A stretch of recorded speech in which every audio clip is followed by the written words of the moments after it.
Bom, gente, boa noite.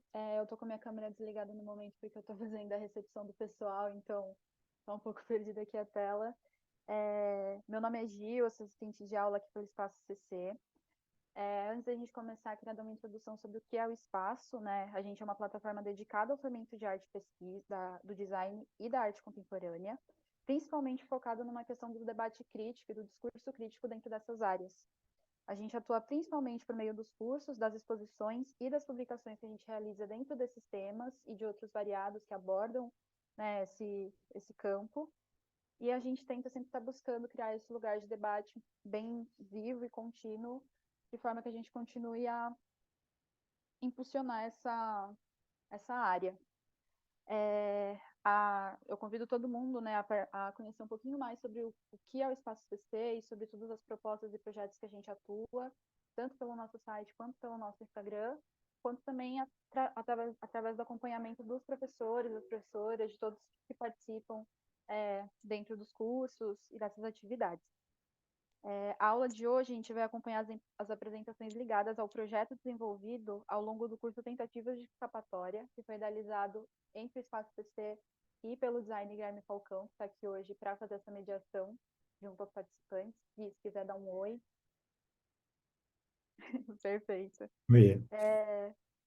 Então, dentro desse curso foi trabalhada uma investigação do design acerca da forma de abordar ele para além de uma construção projetual, elencando alguns elementos históricos, políticos e emancipatórios relacionados à prática do design e também a seu desenvolvimento com o passar das décadas. Eu gostaria de agradecer muito a todo mundo que está aqui para assistir, aos participantes do curso que elaboraram os projetos e também ao Gui Falcão por ter ministrado as aulas do curso. Gui, a palavra é sua, se quiser começar. Obrigado, Gil. Obrigado pela essa introdução. Boa noite a todo mundo que está aqui, todo mundo que participa do curso. Acho que só um breve preâmbulo, depois eu vou fazer uma apresentação rápida, olhando um pouco como é que foi algumas das questões que a gente abordou ao longo desses encontros, e aí vou passar a palavra para os alunos. E acho que essa é uma coisa que estava desde o início, né, na proposta do Tentativas de Escapatória, que ela era como parte, né, de todas essas ações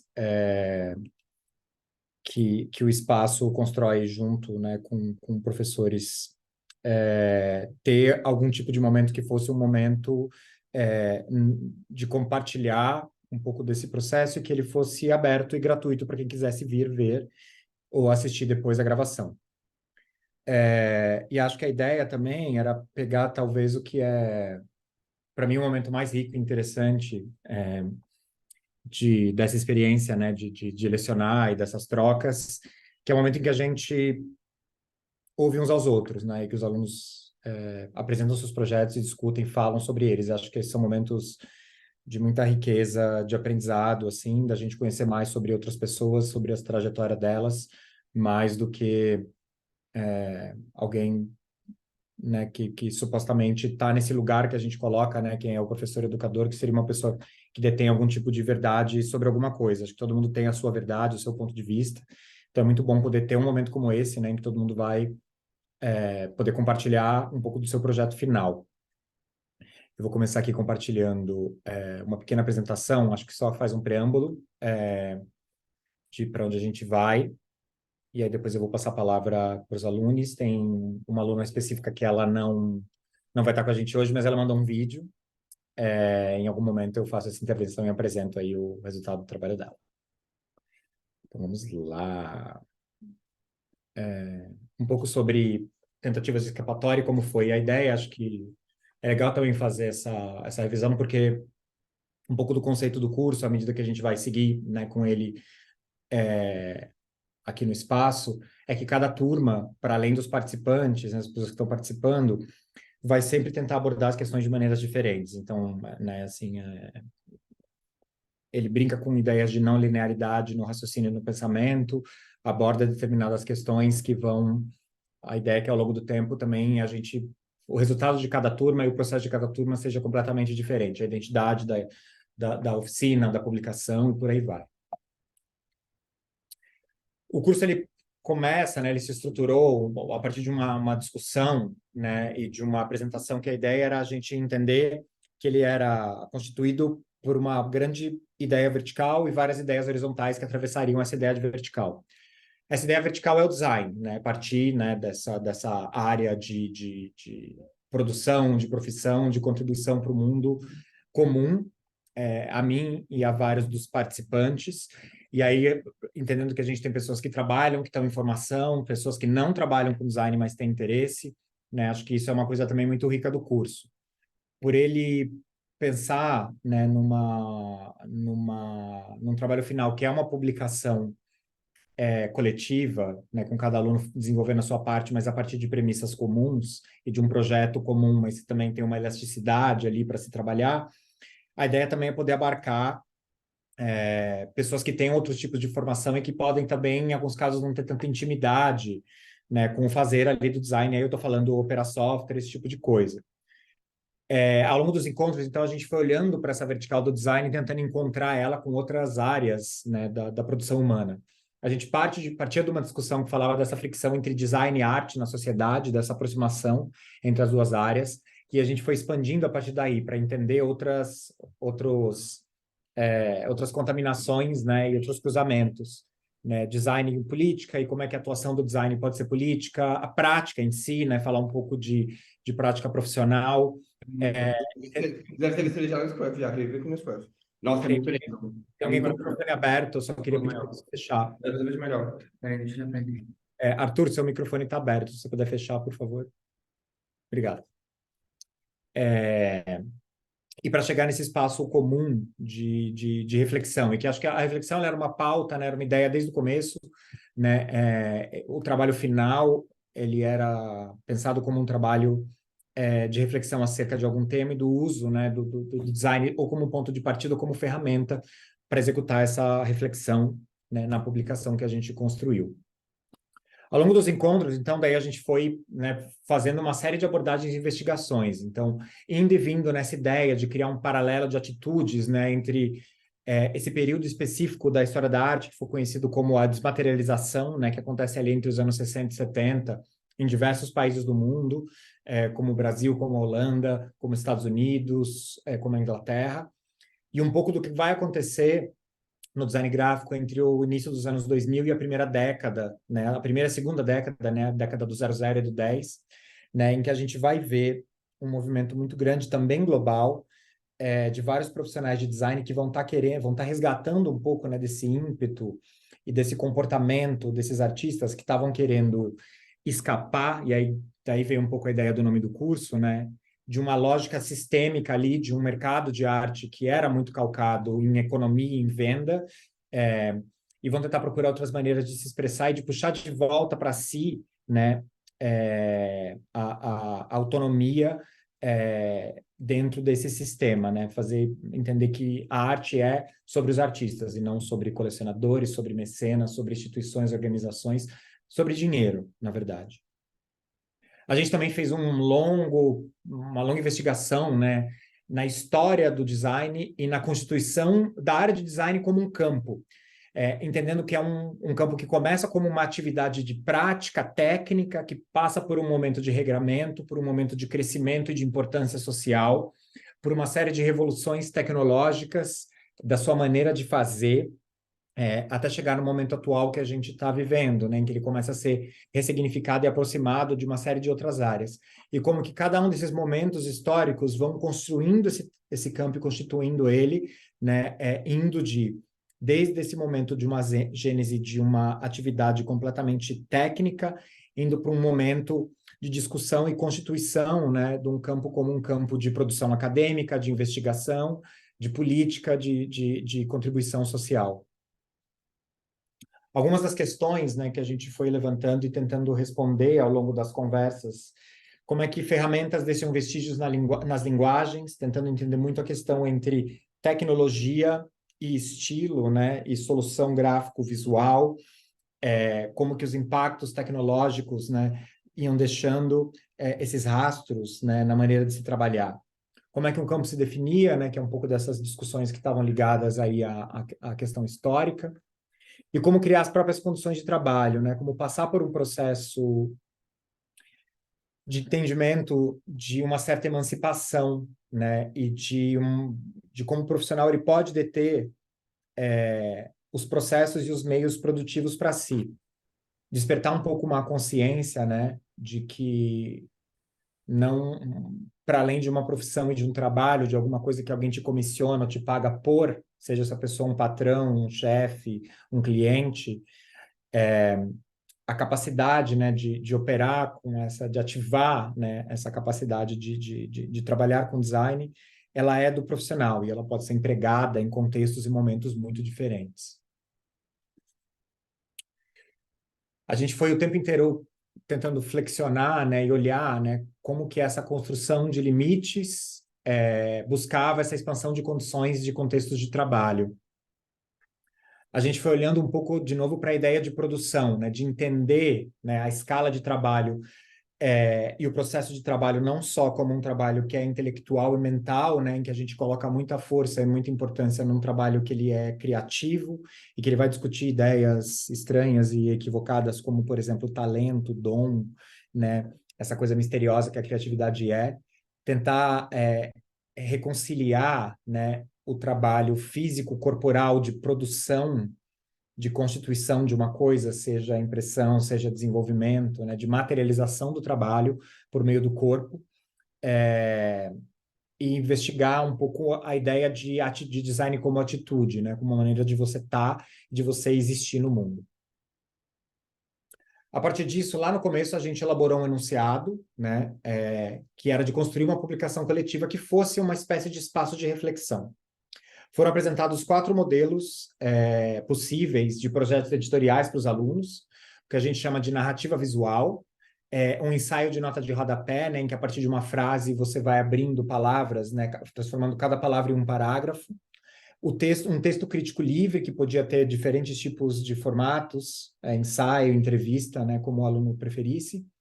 E, por fim, o que a gente chama, o que eu chamo de robo reflexivo, que é uma leitora, né, que é um compilado, na verdade, de várias referências e conteúdos que vêm de origens diversas e que é encadeado editorialmente para fazer um sentido e construir, né, algum tipo de ponto de vista acerca de um tema. A gente partiu de um projeto gráfico comum, que tinha ali as suas regras de funcionamento, né, algumas informações obrigatórias que tinham que constar, outras que não, mas também muito espaço para criação e desenvolvimento para cada um deles, independente do tipo, né, de solução gráfico-visual que fosse escolhido.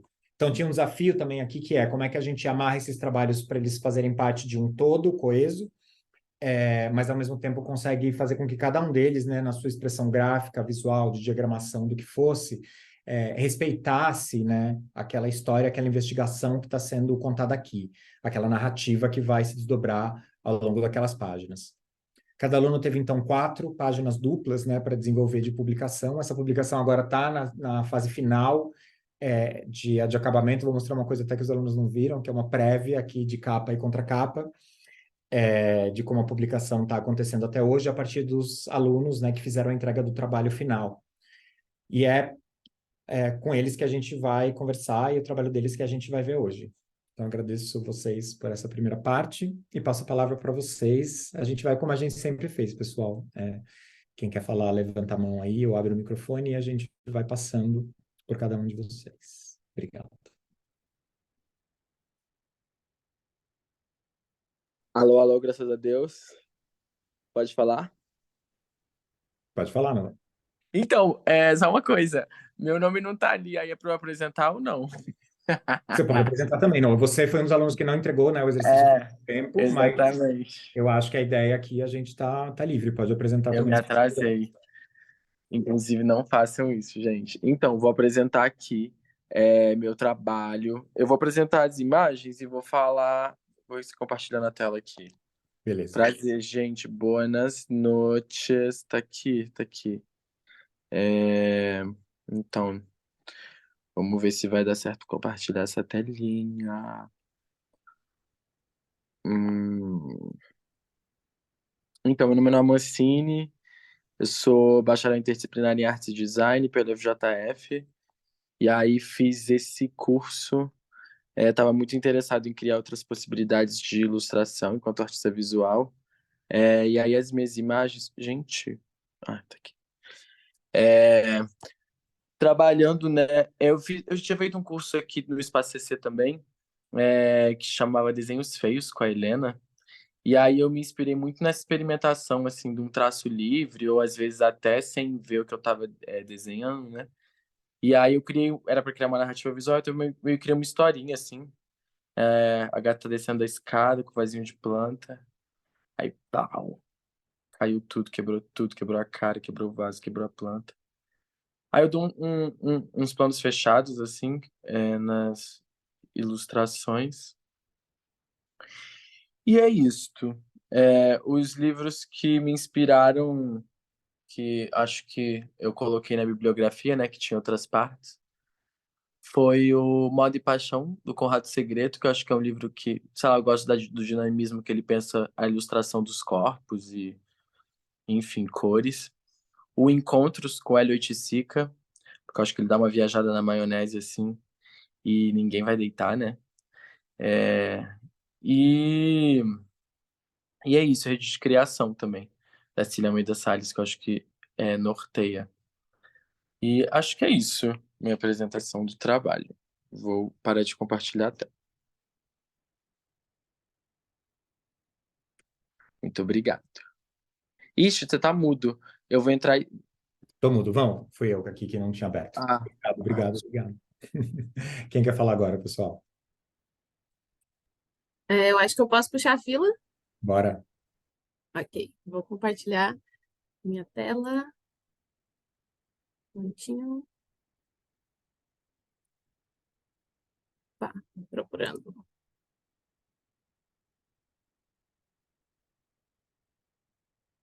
Vocês estão vendo a minha tela? Sim. Ok, então vamos lá. Opa, não era para ter aparecido isso aqui. Só um momentinho. Isso, agora tá tudo certo. Então, olá, meu nome é Maria Alvina, quem não me conhece. O texto que eu resolvi escrever, o tema que eu escolhi foi a relação entre design e arte, mas tentando rever a forma como essa discussão é feita. Eu sempre tive uma pulga atrás da orelha, meio que acho muito desconfortável a forma como essa discussão costuma ocorrer em blogs e artigos, etc. Então, eu resolvi focar no aspecto cabo de guerra que costuma existir nessa discussão. Opa. Mas tentando propor o oposto. E em vez de discutir como os campos se separam, discutir como eles se unem. Pensando na questão de como fazer para propor um diálogo que busque o encontro e não a categorização, basicamente. E para diagramar esse debate, eu parti da ideia de diagrama ou de gráfico, pensando que o diagrama ele é um encontro entre imagem e texto, e que no diagrama o texto não precisa virar símbolo e a imagem não precisa virar descrição. Eles coexistem da forma que eles são. Acho isso muito bonito e muito simbólico para como eu gosto de ver essa discussão.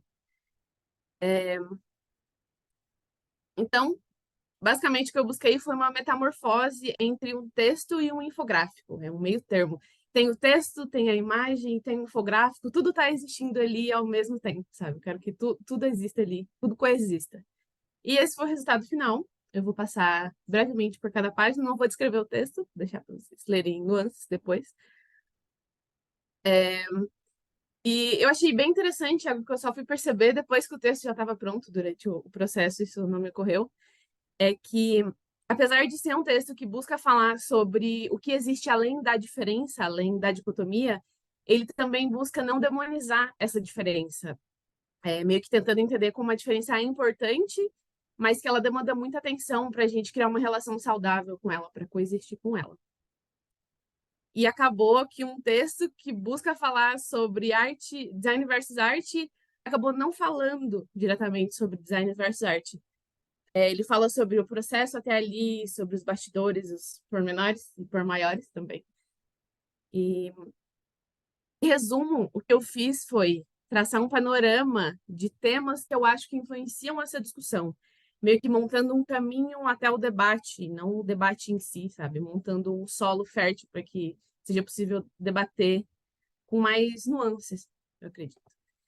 E os 3 temas que eu vou navegando entre eles são religião, tecnologia e educação. E não são temas nada básicos, nada simples, então foi uma, uma missão e tanto. Enfim, bastante complexo. Eu diria que talvez até um pouco pretensioso buscar tentar explicar ou criar uma discussão sobre esse tema. E bastante megalomaníaco, mas é do jeitinho que eu gosto. Os projetos que eu mais amo geralmente são desse jeito, então tá tudo certo. E é isso. Quem quiser ler o texto completo, em nuances e mais detalhes, e com calma, no próprio ritmo, eu vou postar ele assim que eu terminar essa apresentação. Já tá no jeitinho de clicar publicar ali no meu Instagram, que é a Maria Alvina, e no meu Behance, que é Alvina Maria, só invertendo. E é isso. Muito obrigada. Vou botar aqui, Obrigado a fechando você, a mas portaria. arrasou. Aí eu não sei como é que vai acontecer, se vai todo mundo já apresentar ou vai ter uma conversa antes. Não, acho que eu abri aí a caixa de comentários para quem quiser ir mandando comentários, mas acho que assim, sempre quiser, alguém quiser comentar alguma coisa, fica à vontade. Acho que uma coisa que eu até comentei com você, né, assim, quando você fez a entrega, você estava, né, vivendo muito esse embate, né, vou fazer diagramas só, vou fazer um texto que é só diagramas, vou escrever um texto e ilustrar com diagramas, e aí eu acho interessante que você chegou em algum tipo de formato híbrido, assim, das duas coisas, né, em que você usa um pouco essa lógica diagramática, né, de arranjo de texto e composição de texto, e chega nesse resultado que não é nenhuma coisa nem a outra. E acho que você ficou. E é interessante também que você explorou diferentes, até representações gráficas e visuais, né? Então tem essa coisa que parece um vitral de igreja, tem outras partes que, né, que tem esse desenho mais orgânico. Como a gente tem ali na última, né, que você coloca um desenho, né, super ortogonal e outro orgânico e por assim vai, assim, foi uma viagem interessante, assim, ler o texto, então tô achando legal também você estar compartilhando com todo mundo, para as pessoas lerem e acho que partirem. Acho que tem muita coisa aí que eu sinto que são preocupações comuns a vários de nós, e é legal quando alguém consegue dar luz a isso. Obrigado. Obrigada. Agradeço muito também por esse espaço maravilhoso para poder trabalhar isso em conjunto.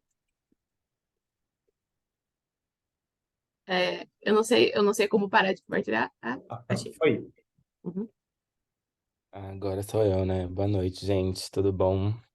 Um friozinho em São Paulo, uma coisa.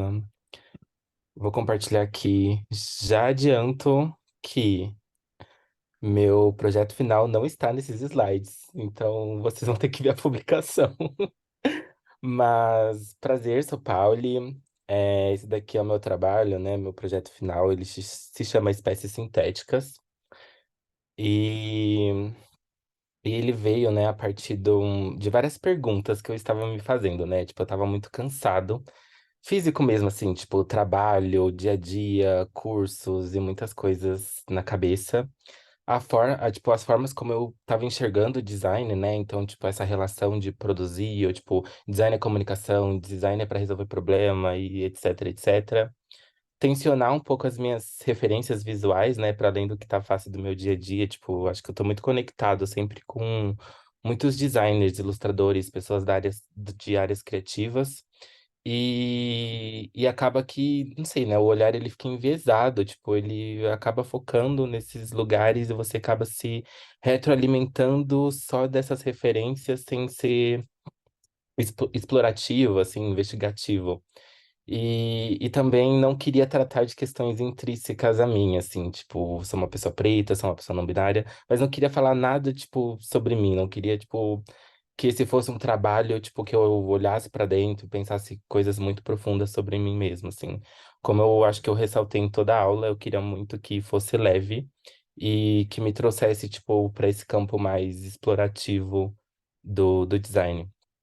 E aí eu comecei a ler 3 livros, basicamente ao mesmo tempo ali, voltados para biologia, né, que é a origem das espécies, biomimética da Janine Benyus e design de culturas regenerativas do Daniel Christian, mas que fala um pouco de design, mas fala um pouco também sobre biocentrismo, enfim, tipo, formas de cultura para além do antropocentrismo.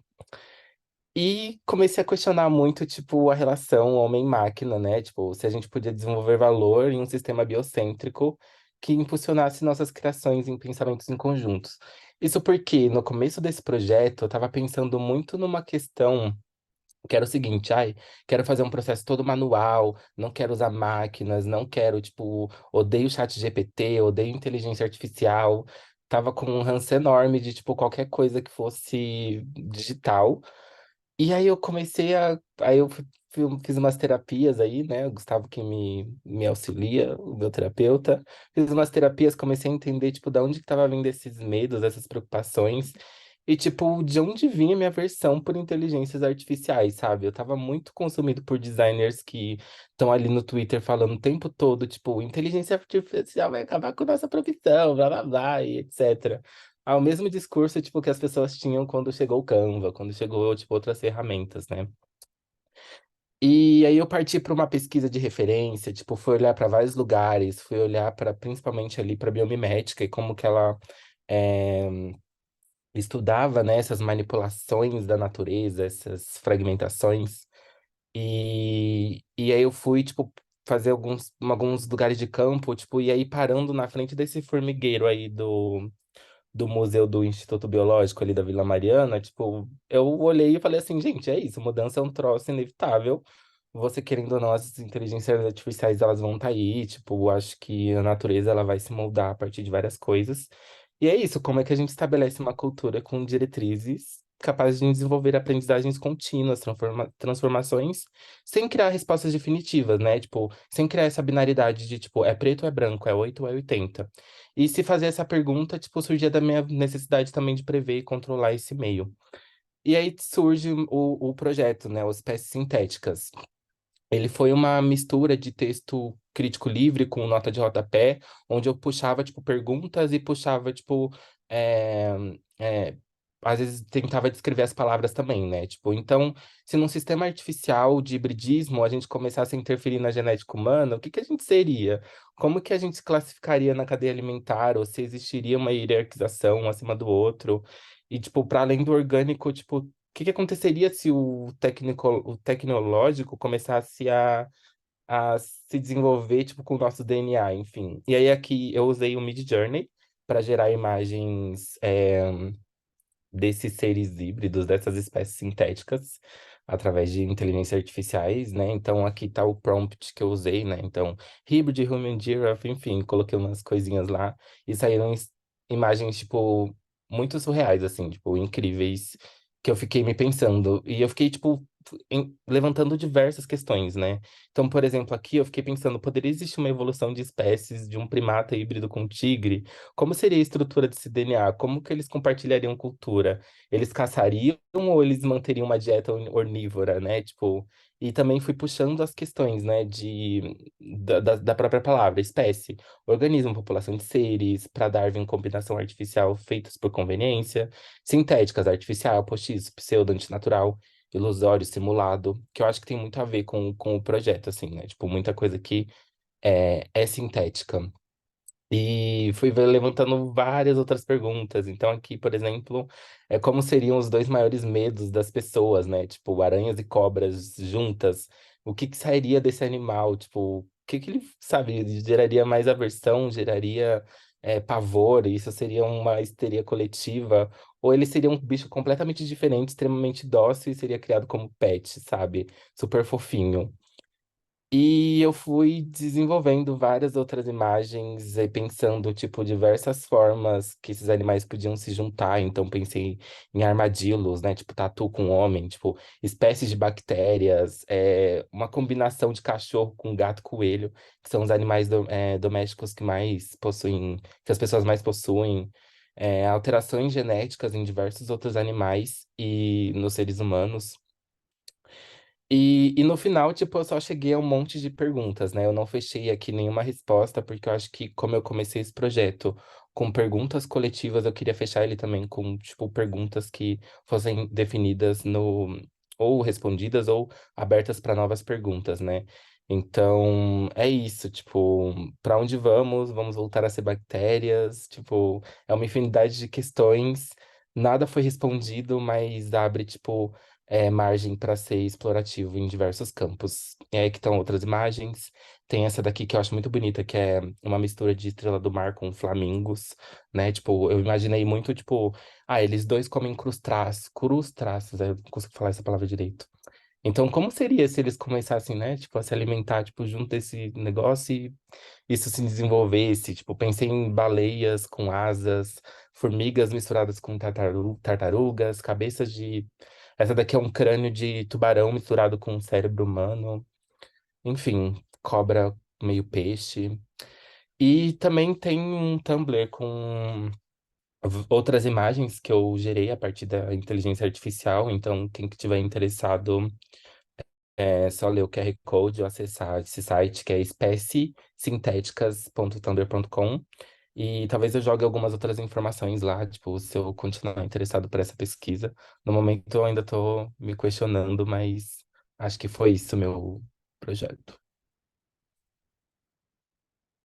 Obrigado, Paulo. A gente comentou muito, né? A gente foi acompanhando você ali semana a semana, tanto compartilhando suas investigações, né? E teve aquele momento em que você conseguiu, assim, juntar, né? Acho que um pouco dessas suas expedições, né? Pro Museu das Leituras e de ir lá. E acho que é legal também ver você abraçar e trabalhar com uma coisa que está se discutindo muito e que está todo mundo tentando entender ainda, né? Como criativos, como se posicionar, que é essas ferramentas. E é interessante também que teve montando ali a publicação e vendo, né, os trabalhos, acho que tem um pouco também dessa ideia de como criar também é inventar mundos, inventar coisas, né, que não existiam, assim, acho que aparecem alguns trabalhos, e você é um dos que isso também tá. E achei muito legal também como você abraçou também muito da estética da máquina, né, então de brincar com essa coisa do prompt, do código, e de trazer essas coisas e incorporar isso como linguagem dentro do trabalho, assim.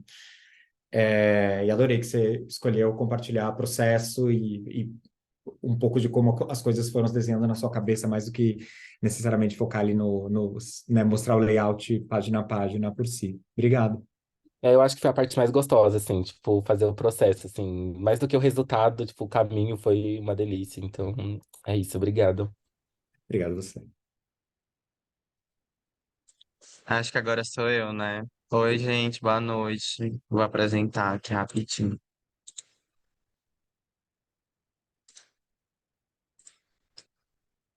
Acho que foi, né? Veio. Pronto. Eu queria começar lendo uma citação da Cachorra Vitorino, do Sagrado Feminino de Merda, que é: Sou negra e me chamam de negro. Pera lá. Não existe ingenuidade entre nós. No momento da violência, todos sabem que sou bicha ou travesti. Então, por que me chamam de negro? É uma hipocrisia que não me pertence, porque é uma projeção. E aí, esse trabalho da Caixa Vitorino, ele tem relação com muita das minhas vivências, assim, muito do que esse trabalho vai gerar e do que eu vou fazer dele, assim. E aí, enfim. E aí a gente vem para Tentativas de Escapatória, que é esse curso com o Guilherme Falcão, que foi um babado, que vai ter autopublicação, enfim. E aí, próxima página. Consegui? Não sei se eu consegui fazer uma tentativa de escapatória, mas tentei fazer uma tentativa de escapatória. E é até uma dinâmica que eu quero fazer com vocês, de, ao final, quando eu terminar de mostrar a publicação, vocês dizerem se eu consegui essa escapatória ou não consegui. Mas enfim. E aí, vou me apresentar agora, depois de ter falado isso tudo, vou me apresentar. Eu me chamo Lipe Maria, eu sou graduanda de design da Federal do Ceará, sou multimídia, artista multimídia, anti-designer, me envolvendo um pouquinho no mundinho de performance, pensadora e uma pessoa transfeminina, assim. Então, a minha relação com a transgeneridade está nessa relação de entender a complexidade das mulheridades, assim. Sou interiorana, isso é uma característica muito importante também. E aí a minha produção, e principalmente o que eu vou apresentar hoje, tem muito uma relação com a minha vivência transnegra, assim, e pensando a minha produção de trabalho voltada para a ancestralidade e para outros corpos dissidentes, assim. E aí é isso, assim, eu vou entender esse trabalho tentando entender a minha colocação dentro de uma estratificação social capitalista, assim, sendo uma pessoa transnegra interiorana. E é um pouco do que eu vou falar também na publicação. E a gente vem para o exercício um, acho que eu não poderia deixar de falar dele, assim, ele foi muito importante, porque, enfim, o Guilherme pediu para a gente escolher um designer, um artista, que a produção tenha impactado direto a gente, e nisso a gente tinha que fazer um texto biográfico e um post de Instagram. E aí, quem é a Mona, que eu fiz a minha autopublicação, né? Eu fiz sobre a minha amiga, Princesa Trindade, que inclusive está aqui perto de mim. E eu acho que na apresentação dessa publicação, né, eu falei que não tinha como não ser sobre ela, assim.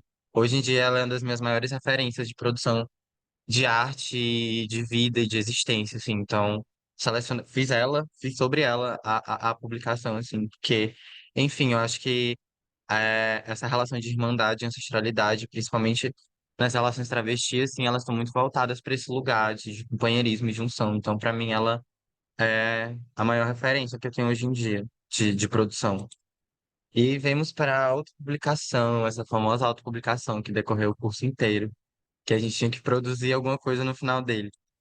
E aí a gente vem para a minha parte, que é a pesquisa um, e aí a pesquisa um ela parte dessa ideia de eu tentar entender de como as imagens de pessoas trans e travestis foram usadas no Brasil e como eu posso distorcê-las olhando hoje com um novo olhar para elas, assim, e pensando essa, essa novo significado para as imagens, assim. Eu quero essa ideia de roubar elas e tentar escapar e levar elas para outros lugares.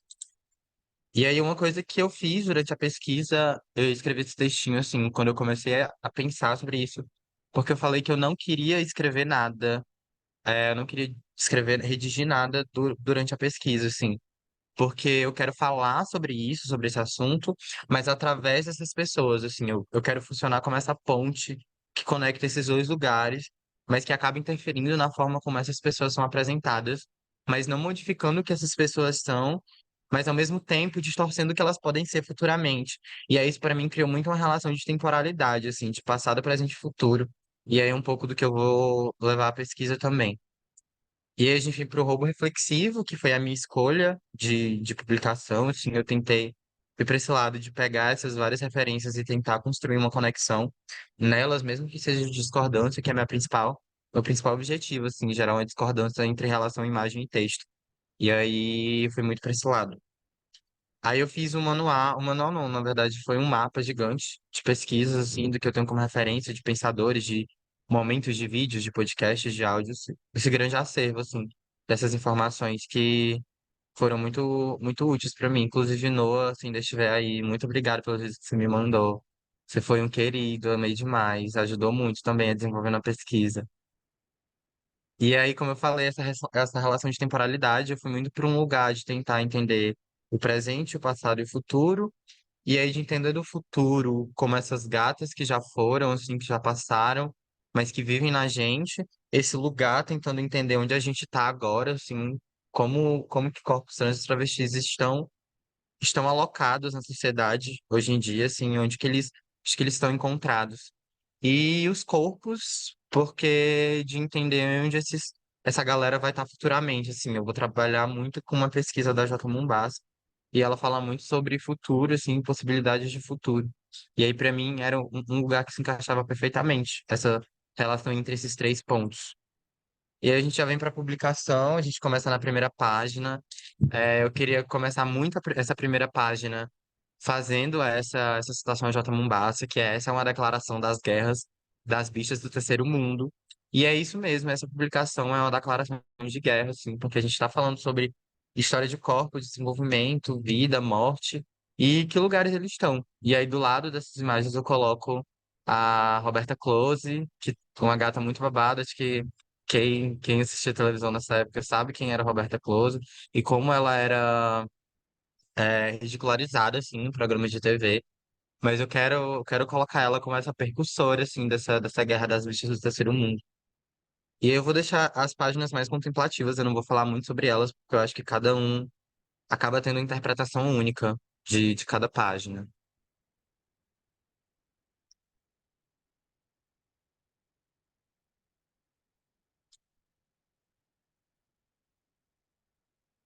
E aí a gente termina nessas duas últimas páginas. Eu termino junto com a Aventura Profana e com a Jupe do Bairro, aí uma do lado da outra, mas citando também J. Mombassa, falando sobre essa redistribuição de violência e de entender essa violência como uma guerra declarada a gente, que a gente não tá aqui, a gente não começou essa briga, né? Então, mas por mais que a gente tenha começado, a gente vai continuar nela porque a gente quer continuar existindo, quer continuar habitando e quer estar nesses espaços, assim. E que a gente também, de certa forma, pode dominar o mundo e que a gente pode construir uma realidade em que a gente esteja vivo, em que a gente esteja bem. E aí a minha pesquisa foi muito para esse lado, de tratar essa relação da imagem com o texto e de trazer todas essas referências de gatas trans e travestis, assim, para essa pesquisa e colocá-las, assim, na cara. Aqui embaixo tem algumas referências que foram no decorrer do texto, da publicação. E aí, enfim. E aí eu quero terminar. Obrigada a todo mundo que tá aqui, né? Aqui tem meu Instagram, não binaridades, meu e-mail para quem quiser entrar em contato. E eu queria terminar citando mais uma vez Princesa Trindade, que sempre fala que as travestis são como um capim santo. E de que a gente tem essa relação de coletividade mesmo, de que a gente se salva, de que a gente se ajuda, e que a gente tem esse potencial de força e de mágica mesmo, de poder, e que a gente consegue o que a gente estiver disposto a fazer, assim, a se colocar. E aí, eu acho que foi isso, gente. Queria agradecer de novo a todo mundo, Guilherme, galera do Espaço CC. Vocês foram uns queridos. Beijo a todo mundo. Obrigado Gente, você. como que eu paro de apresentar isso? Eu paro aqui, ó. Pode deixar que eu paro aqui para você. Ah, obrigado.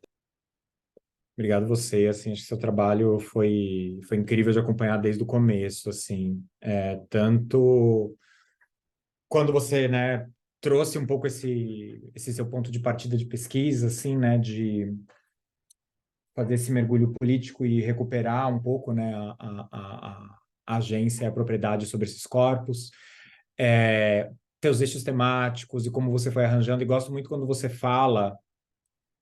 Acho que o resultado final tem uma potência super forte, assim, de política mesmo, né? Um trabalho que ele é evidentemente, assim, explicitamente político nas escolhas gráficas, estéticas, mas gosto muito também quando você fala que é uma pesquisa que você quer seguir desenvolvendo, assim, acho que dá, dá voz, espaço e luz para esses apagamentos, mais do que esses apagamentos, né? Acho que é até mais violento porque é roubo, né? Assim, é super fundamental e importante. Então, estou super curioso para ver o que mais você vai fazer com esse projeto. Obrigado. Aaron, Certo? Deixa eu colocar para compartilhar.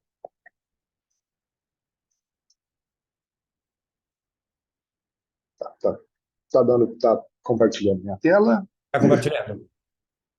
Certo. Então, antes de começar a minha apresentação, gostaria de me apresentar para todo mundo que está aqui prestigiando o nosso trabalho.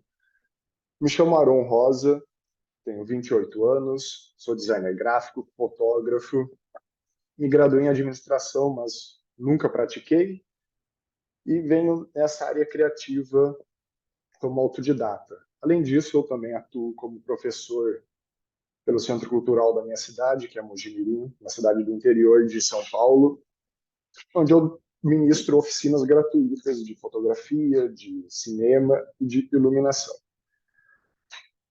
E agora, entrando mais no assunto da nossa publicação, eu vou deixar passando esse vidinho aqui enquanto eu vou falando.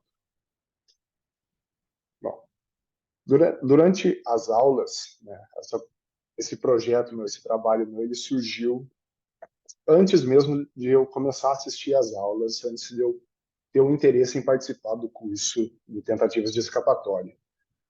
Eu venho vindo ainda, né, de um momento em que eu estou questionando muito o meu processo criativo. Eu sempre sofri muito com questões de perfeccionismo e eu não entendia muito bem de onde esse perfeccionismo autodestrutivo vinha, né? E após conhecer o trabalho da Helena Oberstein, que é a professora do curso de Desenhos Feios, eu conheci o Espaço CC e, posteriormente, eu vim a conhecer o curso passado que o Guilherme dava, que era os 5 exercícios simples, e ali já surgiu uma vontade, que eu não sei explicar o porquê, de participar. Provavelmente foi ter tido contato com esses profissionais que estão mais questionando as coisas do que só fazendo elas. E ficou essa semente de que eu sempre quis fazer, sempre quis estudar e pensar mais nessa questão. E a gente avança para agora, né, 2023, quando inicia esse curso Tentativas de Escapatória e eu me inscrevo nele. E eu gosto de pensar que todo esse trabalho que eu desenvolvi, essa publicação, ela vai muito de encontro com aqueles caminhos que se cruzam, né, que o Guilherme falou no começo da apresentação. Mais especificamente, no meu caso, esses caminhos que cruzam o design e a reflexão, e o design e a emancipação. E por que eu digo isso? Porque a partir de algumas falas que a gente teve durante as aulas, essas falas se somaram com ideias que eu tinha, com coisas que eu pensava, e que ficavam sempre permeando a minha cabeça, que sempre questionando essa, esse estado autodestrutivo meu de muito perfeccionismo e que estava vindo sempre me prejudicando como criativo, não me deixava criar. E, e aí, a partir, né, desse questionamento, dessas ideias, eu venho e crio, né, penso em algumas palavras que fazem sentido e que se tornaram o nome, né, o tema da minha parte na publicação, que eu chamei de traço, gesto, forma, ato e margem. E todas esses textos, essas palavras, eles surgem a partir de uma reflexão pessoal de que eu sempre admirei muito artistas, designers, enfim, pessoas disruptivas, rebeldes, que faziam um trabalho muito questionador, muito político, mas eu não conseguia me visualizar fazendo esse tipo de trabalho, por mais que é o que eu acabo mais consumindo, mais me interessando. Então, a partir dessas aulas, né, desses entendimentos, dessas questões, eu começo a perceber que muito dessa questão minha de perfeccionismo eu conseguia voltar ela para minha infância, né, para alguns traumas que eu tive na infância, para algumas situações em que eu fui exposto, ainda quando, né, naquela fase em que as pessoas dizem que a gente está em formação ainda quando criança.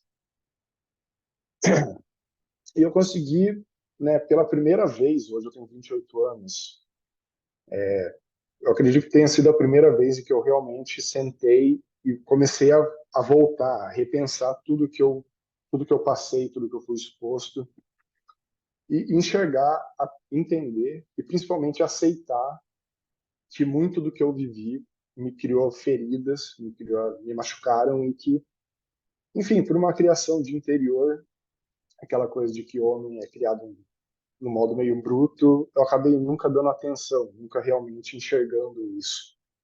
E foi a partir de, né, voltando de novo, a partir de muitas conversas, muitas falas que o Guilherme trouxe durante as aulas, em que eu fui aceitando e principalmente fazendo um exercício de escrita, de realmente sentar e escrever, meio que uma autobiografia, né? Colocando tudo ali que antes existia só na minha cabeça, eu estava externalizando. E, né, o resultado dessa externalização acabou se tornando a publicação.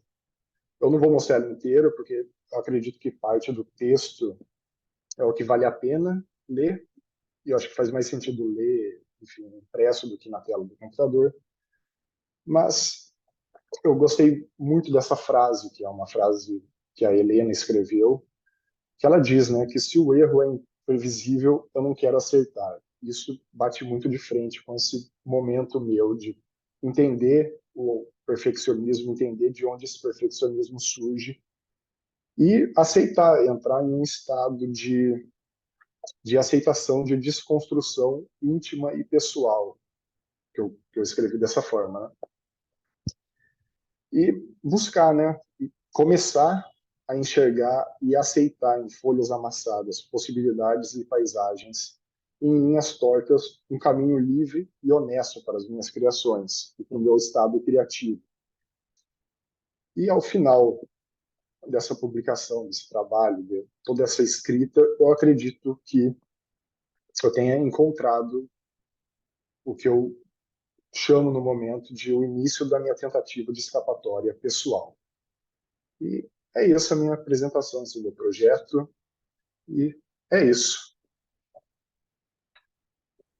Aaron, obrigado, acho que por compartilhar. Enfim, você, ao longo dos nossos encontros, né, você foi tateando e construindo um pouco o teu percurso. Eu acho que se colocando cada vez mais aberto, assim, acho que tanto para esse encontro consigo mesmo, assim, que com toda dificuldade, dor, assim, e complexidade, né, de acessar muito do que você até compartilhou com a gente hoje, em alguns casos até pela primeira vez, assim. Acho que é isso, né? Você encontrou com a gente num ponto de flexão e num momento chave, né? De querer mexer nessas coisas e olhar para o teu processo criativo. A gente ia trocando e você ia, né, ouvindo os feedbacks e construindo, e tipo, putz, você, não sei se eu quero escrever, comecei a escrever, mas não quero continuar, escreve mais, vamos escrever e ver o que acontece, enfim. Eu acho que é isso, assim, o resultado do seu trabalho ficou incrível, acho que deu para várias reações aí no chat, né? Acho que deu para ver muita verdade em tudo que você trouxe. E esse é um exercício super difícil, eu acho, né? A gente conseguir. Hoje mesmo eu estava numa reunião de trabalho que a gente estava tentando entender como, né? Esse momento que você tem que talvez quebrar tudo e fazer de outro jeito, que isso dá muito medo, né? Mas ao mesmo tempo, sei lá, a gente trabalha com criação e com expressão, né? Se a gente não, de vez em quando, não tomar essa coragem como você tomou, assim, quem na sociedade vai, né? Então, obrigado, acho que, de novo, né, por compartilhar e pelo teu trabalho, assim, de verdade. Não, eu que agradeço a você, Guilherme, ao curso, a todos os outros participantes, e ao Espaço CC por oferecer esse encontro bacana para a gente. E eu vou interromper meu compartilhamento. Florência, Oi, vou compartilhar aqui minha tela. Rapidinho. Estão vendo? Peraí. sim, estamos vendo. Pronto. Sim. Putz. Aqui. Tá. Bom, meu nome é Florência. Eu vou apresentar agora meu projeto desenvolvido aqui para o curso que se chama Língua Materna. Mas antes, acho que é bom fazer um pequeno preâmbulo. Primeiro, língua materna é algo que está dentro de mim, uma ideia para um projeto está dentro de mim há muito tempo, e eu fiquei pensando como ele conseguiu escapar agora. E aí até estava pensando sobre essas tentativas de escapatória, que às vezes são a gente escapar de algo e também deixar que algo escape da gente, né? E eu sinto que esse projeto escapou de mim no melhor dos sentidos, de finalmente saiu, e eu acho que eu escapei de talvez expectativas, enfim, entraves que a gente vai se colocando. E o segundo ponto é que Língua Materna é um projeto sobre comida e cozinha, e eu entendo isso como um tema coletivo, político, social, cultural, mas nesse momento eu estou com uma perspectiva individual nessa pesquisa, que eu sinto que é a minha forma de começar a pensar nisso, né? Ao pensar o individual, tudo, sempre o individual tem algo de coletivo e o coletivo tem algo de individual. Então, começar pelo que é meu é uma forma de iniciar essa organização dos gestos, dos símbolos, dos signos da cozinha e da comida. E aí, esse projeto que eu já estou apresentando as páginas da Zine é uma espécie de organização de um acervo, né? 95% das imagens que eu estou usando aqui são de acervo pessoal meu ou da minha família.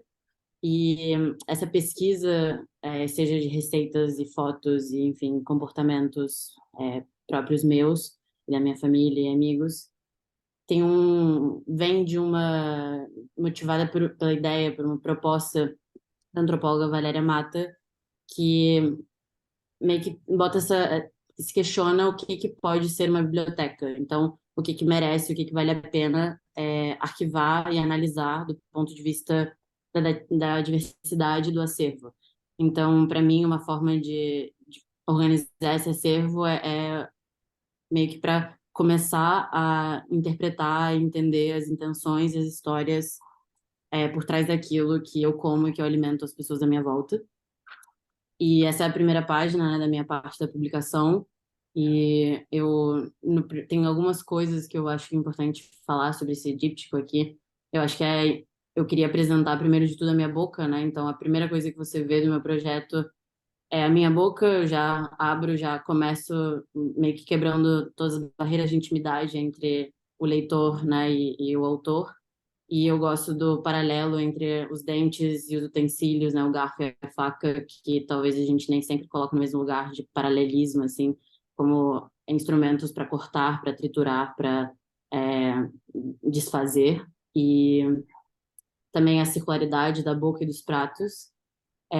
A intimidade, porque é isso, eu acho que a boca é cheia de símbolos e significados, e aqui eu gosto da ideia de que ao se alimentar em grupo, todas as línguas estão sentindo os mesmos sabores, todos os dentes estão mordendo as mesmas texturas, todas as bocas estão engolindo ao mesmo tempo, em tempos diferentes.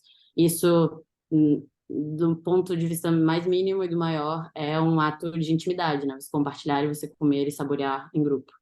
E, ao mesmo tempo, aqui do lado é uma foto desse comportamento bastante brasileiro, ou latino, talvez, de restaurantes que te dão a pilha de pratos e a pilha de garfos e facas. E aí acontece aquela dança de alguém vai ter que distribuir os pratos e distribuir os talheres e contar se todo mundo tem, que eu acho que é uma intenção, um desejo muito grande de trazer muito o privado para o público. Então, esse comportamento que é muito da casa, de botar a mesa, vai para esse espaço público, vai para os restaurantes.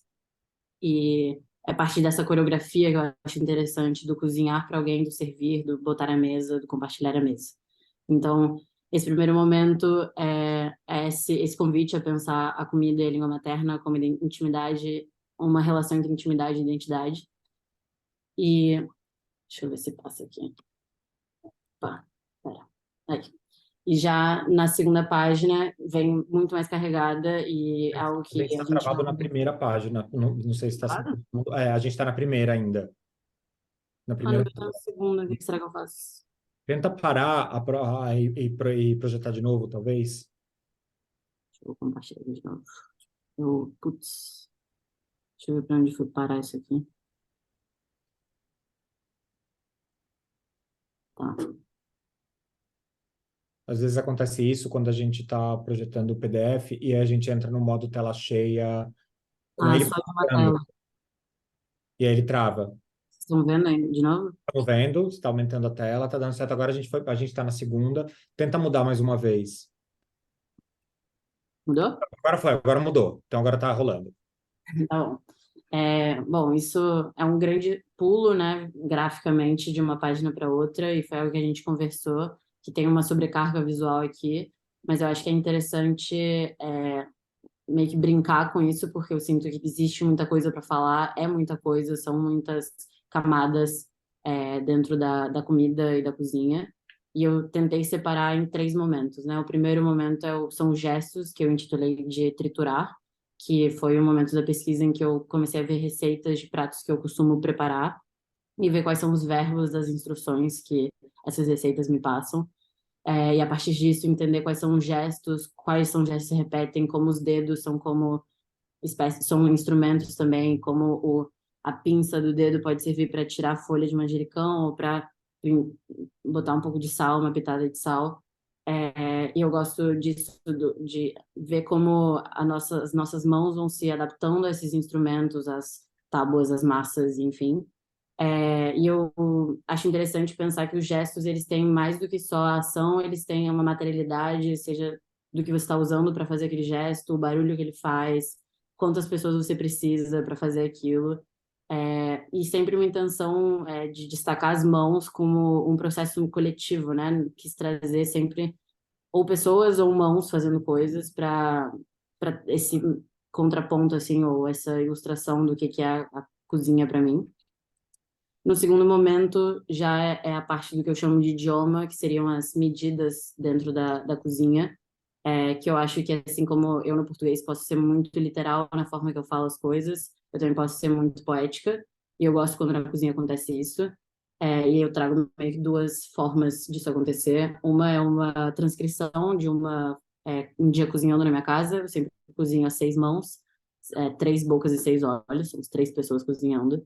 E eu transcrevi isso e eu percebi o quanto a gente pergunta uma para outra, sempre quando mudar de passo, quando algo está pronto. Isso mostra a liberdade das instruções, né? Como você quer picada, como você quer cebola, como não. Isso tudo vai mostrando como, tipo, existe dentro da literalidade da receita espaço para a gente ser subjetivo. E aí eu criei essa tabela de traduções, assim, dentro do idioma da cozinha, porque eu aprendi a cozinhar com a minha mãe, e com a minha mãe eu falo em espanhol, então eu desde sempre traduzi dentro da cozinha literalmente os idiomas de uma receita para ela, enfim, para mim. Então, eu criei essa tabela entre o que seria a fala formal de uma receita, o da minha mãe, e o inventado, que eu acho que se eu estou fazendo essa pesquisa, né, do meu acervo, do que eu tô, do que é proprietário para mim, é para conseguir expandir isso e criar coisas novas. Então, um exemplo para não me prolongar, no formal, por exemplo, poderiam ser 2 colheres de azeite. A minha mãe falaria um buen chorro, que é um bom fio de azeite.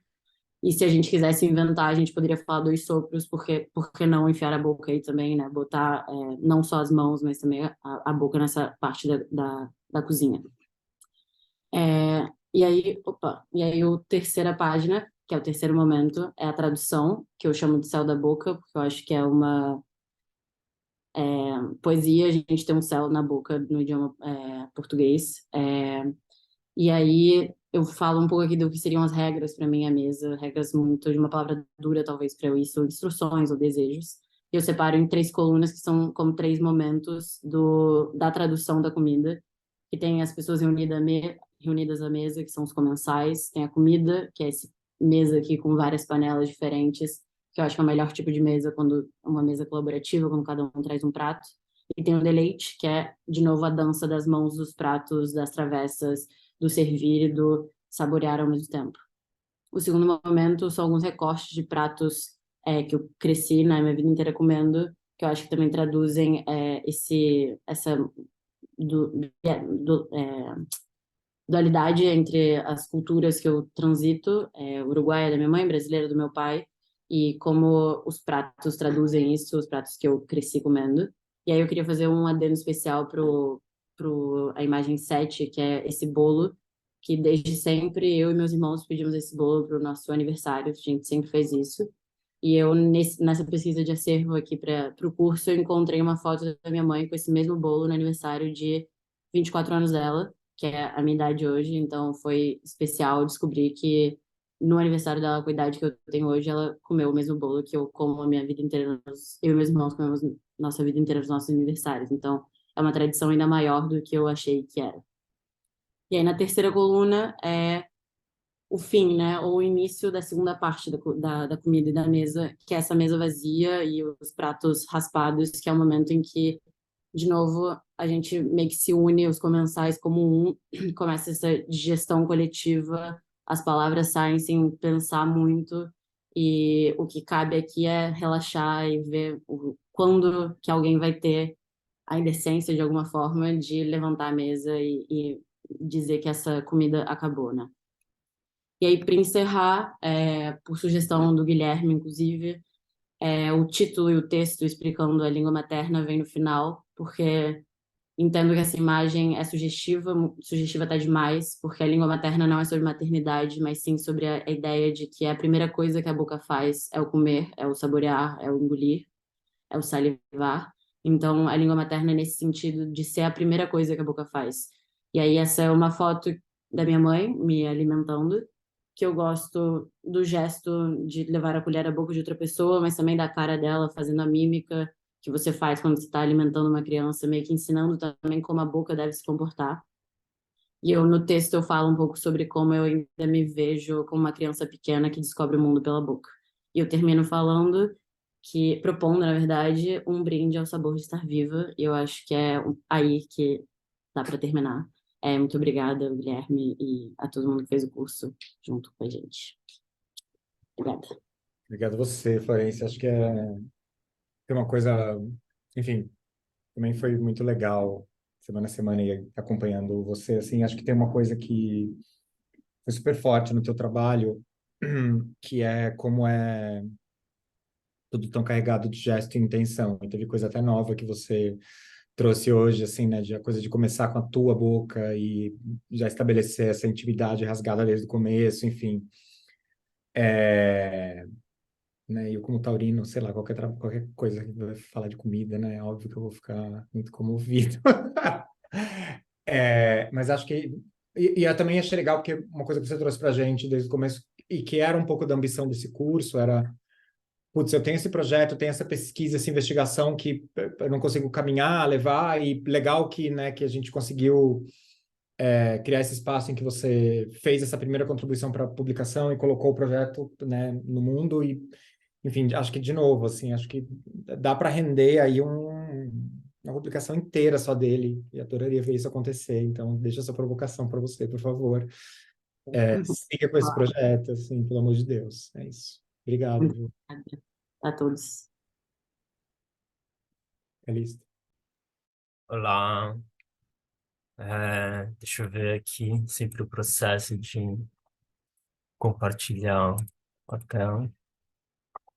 Apareceu alguma coisa? Veio, estamos vendo, estamos vendo. Tá, deixa eu ver.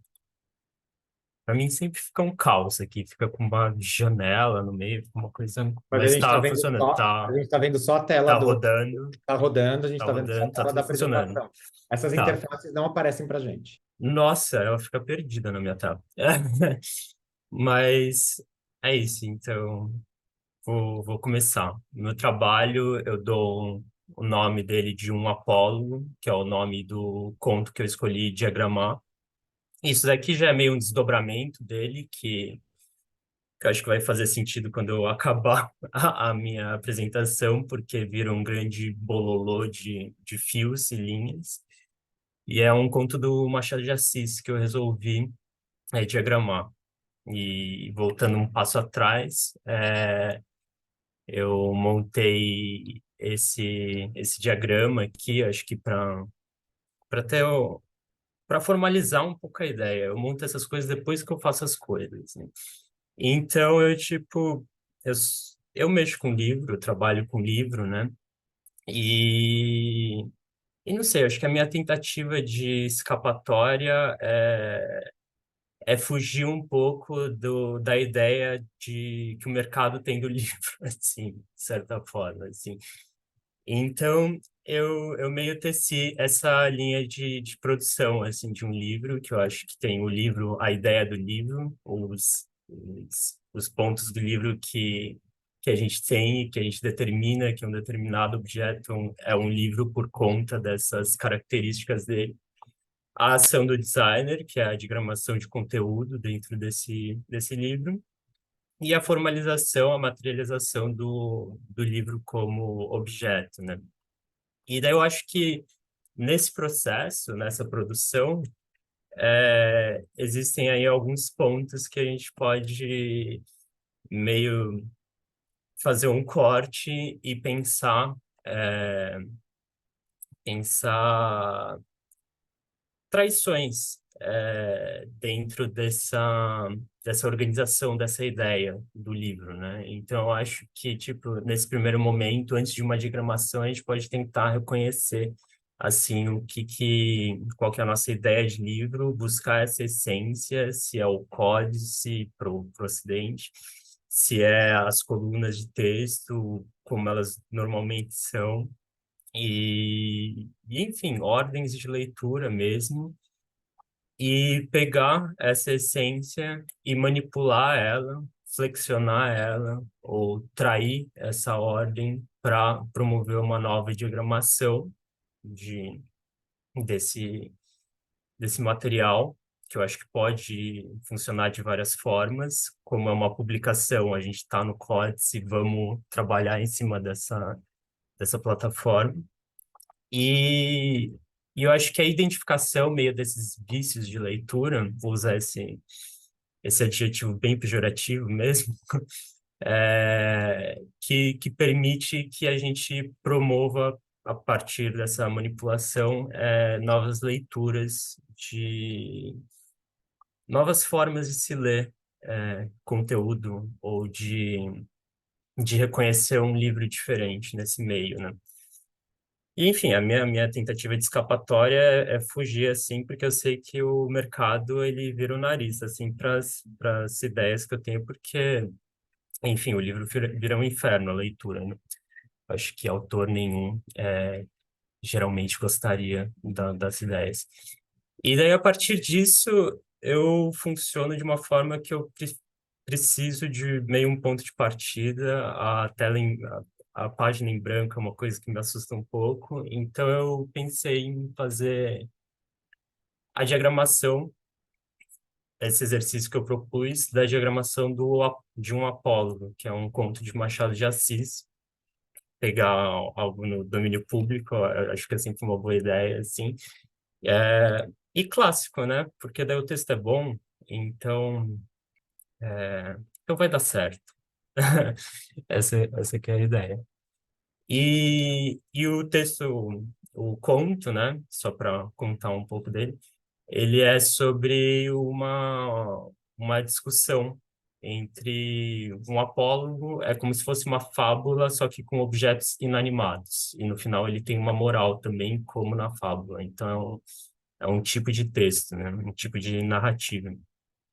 E daí, esse daí ele trata de uma discussão entre a linha e a agulha. E basicamente quem começa essa discussão é a agulha, né? Que ela se diz mais importante porque é ela que tece o caminho por onde a linha vai passar quando se está fazendo um vestido, né? E a linha ela retruca e fala que ela é mais importante porque esse vestido é da baronesa, quem vai permanecer nele sou eu, a linha, e você vai voltar para sua almofadinha enquanto eu vou para o baile. Então, é essa a grande discussão que esses dois objetos têm em si. E a partir disso, eu fui meio procurando esses pontos, assim, tipo, como pode ser feita uma leitura costurada, sabe? Uma ideia de leitura costurada, é, eu posso transformar o texto numa linha só, sabe? Como se fosse um novelo, assim, e esse novelo vai se abrindo numa linha só.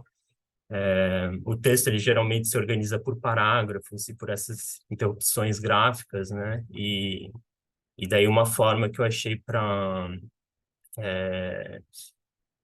lidar com essas interrupções, por exemplo, era usar esse caractere da Idade Média, vulgarmente chamado de pé de mosca, que na Idade Média era usado como um caractere que ficava interno ao texto e determinava uma nova linha de pensamento. Ele é meio antecessor do parágrafo. E aqui eu não lembro que coloquei. Acho que vozes é porque a interface está bem na frente da minha anotação. Mas vozes, né, e tipografia, que foi uma ideia que o Guilherme Falcão me deu, que eu acho que deu uma boa enriquecida e facilitou bastante a leitura, assim, uma enriquecida gráfica, assim, do conteúdo. E uma facilidade na identificação das vozes, né, porque daí eu teço esse paralelo da tipografia com a voz.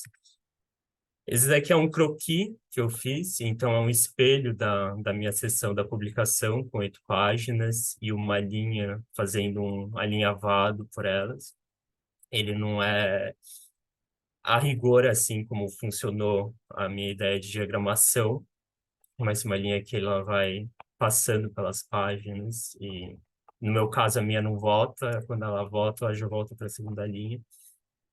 E E essas são as vozes que eu escolhi, cada tipografia. Então a linha ela é toda baronesa, assim, eu escolhi essa tipografia script aqui, que eu acho que funcionou muito bem assim para passar um certo tom de voz assim que eu sinto que a linha tem.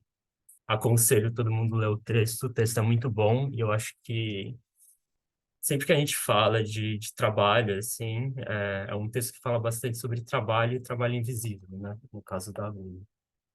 Eu gosto da agulha como uma Crimson Pro, que eu acho que é uma tipografia de leitura muito boa, assim, então eu acho que ela é muito bem trabalhada, assim, de uma maneira funcional. O alfinete, eu já peguei uma tipografia, uma leitura, né, de uma tipografia, uma interpretação de uma tipografia muito clássica. O narrador eu usei a Elsa, porque é a tipografia que foi usada no livro. Eu acho que faz sentido usar ela em algum momento para estar dentro da identidade. E, e o professor, eu botei a Crimson novamente, porque acho que ocorre uma identificação aí, mas como ele já tem uma certa experiência, eu já puxei para o Bold para fazer isso. Eu preparei o texto dessa forma, então, como eu ia fazer costuras dentro da publicação, eu, tipo, fiz essas divisões, assim. Então, são 8 linhas por página, e e daí eu fiz essas quebras para serem os trechos de linha passando, permeando pelo livro. E a mecânica de leitura do livro, ela funciona dessa forma. Então, aqui tem um primeiro spread, né? Uma primeira página adulta. E o texto, ele começa como linha e, e ele transcende a página. Usei isso daqui para determinar que aqui você vira a página, assim, como se fosse uma instrução de origami. Eu acho que funciona. E dá para entender fazer essa identificação, né, de quem está falando por conta da tipografia. Então, aqui é a linha que está falando, aqui é a agulha que está falando, aqui é o narrador, enfim, aqui é o barulho da agulha. E, e assim, essa foi a diagramação final de como ele ficou, e é uma diagramação de 8 páginas, mas que para se ler o conto você tem que fazer 32 viradas de página. Cada linha você tem que virar 4 páginas. Então, 8 vezes 4, 32, tá certo. E é isso. Esse foi o meu resultado, hein? Acho que, acho que foi um resultado bem alegre. Eu acredito muito nesse espaço em que a gente pode meio trair um pouco o mercado e se divertir também um pouco com redescobrir a nossa função como designer e comunicador, assim. Então é isso. Esse é o meu trabalho. Boa frase final, Calixto. Acho que esse é também um dos desejos constantes. E acho que uma coisa muito interessante é que você resolveu mexer com talvez o que é um dos cânones mais, né, uma das áreas mais espinhentas, né, e que permitem menos interferência, né? Já era teu projeto de pesquisa, né? Você já tinha trazido essa questão para a gente, que é justamente nem a legibilidade, mas a leiturabilidade, né? E acho que foi interessante, você partiu de uma primeira ideia, né? E a gente foi trabalhando juntos e trocando e, né, dando aí feedbacks, e você foi também super acolhendo e encontrando maneiras e dando significado, né? Acho que para a questão das escolhas tipográficas, para como pensar nessa condução de leitura e como chegar talvez nesses meios termos, assim, né? De se ater fiel à tua ideia e teu desejo de provocação, assim, acho que você colocou super bem nessa frase final, assim.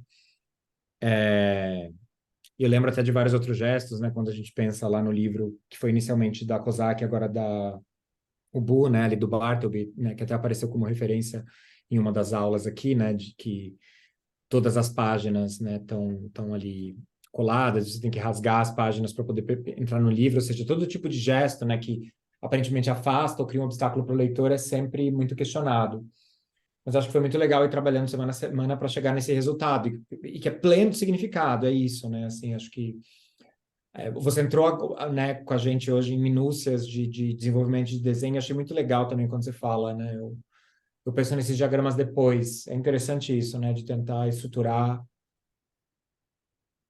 Eu acho que a arte, ela tem o espaço do ateliê, né? Sim. E eu acho muito importante, assim, tipo, tem a parte intelectual e tem a parte da prática, né? É isso. E o trabalho, ele nunca é tão linear, né? Às vezes, quando a gente vai fazer a apresentação para o cliente, uma coisa assim, né? A gente constrói ali uma linearidade, tenta justificar todas as decisões, né? Um pouco para fazer com que aquilo faça sentido, mas às vezes também tem uma coisa, putz, porque eu queria, porque eu gostei, porque eu acho que faz sentido, né? Tem também uma camada de intuição, intuitividade, né? Que a gente não acolhe. Então, acho que também poder olhar em retrospecto o trabalho e pensar nessa coisa do diagrama como você fez, assim, acho que não sei, fiquei refletindo sobre isso. Acho que é uma coisa também que eu gostaria de tentar colocar em prática no futuro. Obrigado pelo trabalho. Obrigado, eu que agradeço. Foi muito gostoso todos esses encontros aí. É, esse compartilhamento de ideias, acho que é sempre muito enriquecedor. Eu gostei bastante de tudo. Obrigado. Aqui. Isso. Marina.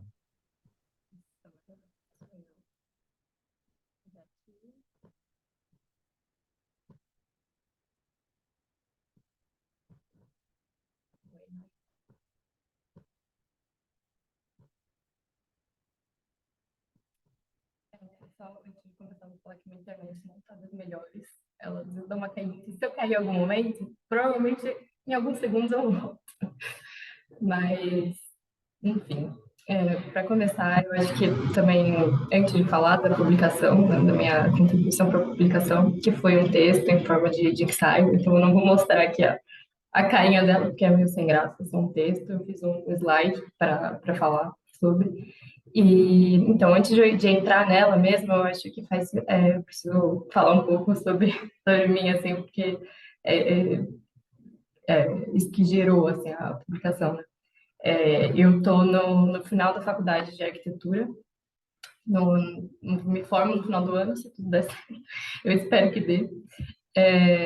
Eu acabei me distanciando nos últimos anos da arquitetura, no sentido mais estrito, assim, do projeto de arquitetura. Hoje eu trabalho com design, como estagiária, né? Trabalho com design. E só que acontece que agora, no último ano, estou fazendo meu TCC. A gente na arquitetura gosta de ser diferente, chama de TFG. Então, eu estou fazendo o meu TFG.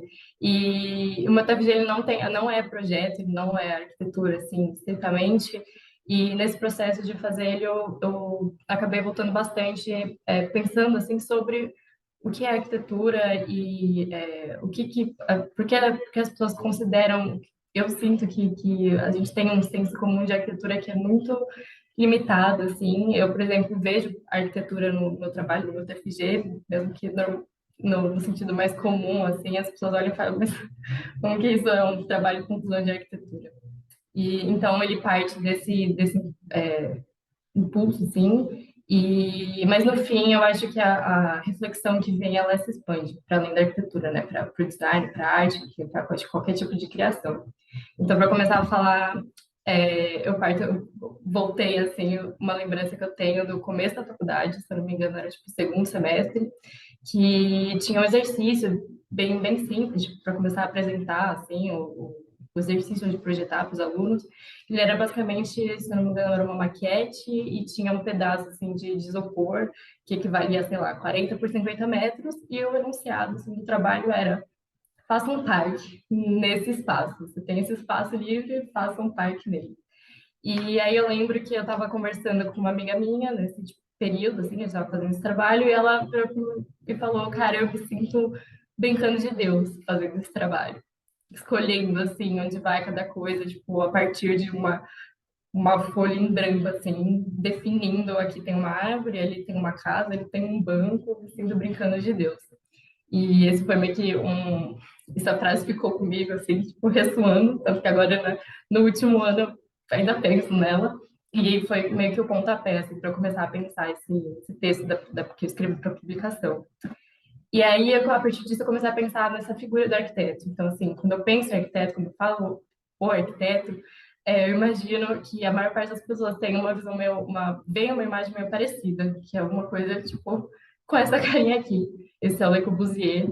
Aí eu trouxe alguns, Mies van der Rohe, Frank Lloyd Wright, esse é o Gropius. Aí ele veio para o Brasil, Lúcio Costa e Niemeyer, que trabalharam juntos em Brasília, que foi assim, basicamente a vida real desse papel em branco, tipo, toma aqui um grande terreno, faça uma cidade.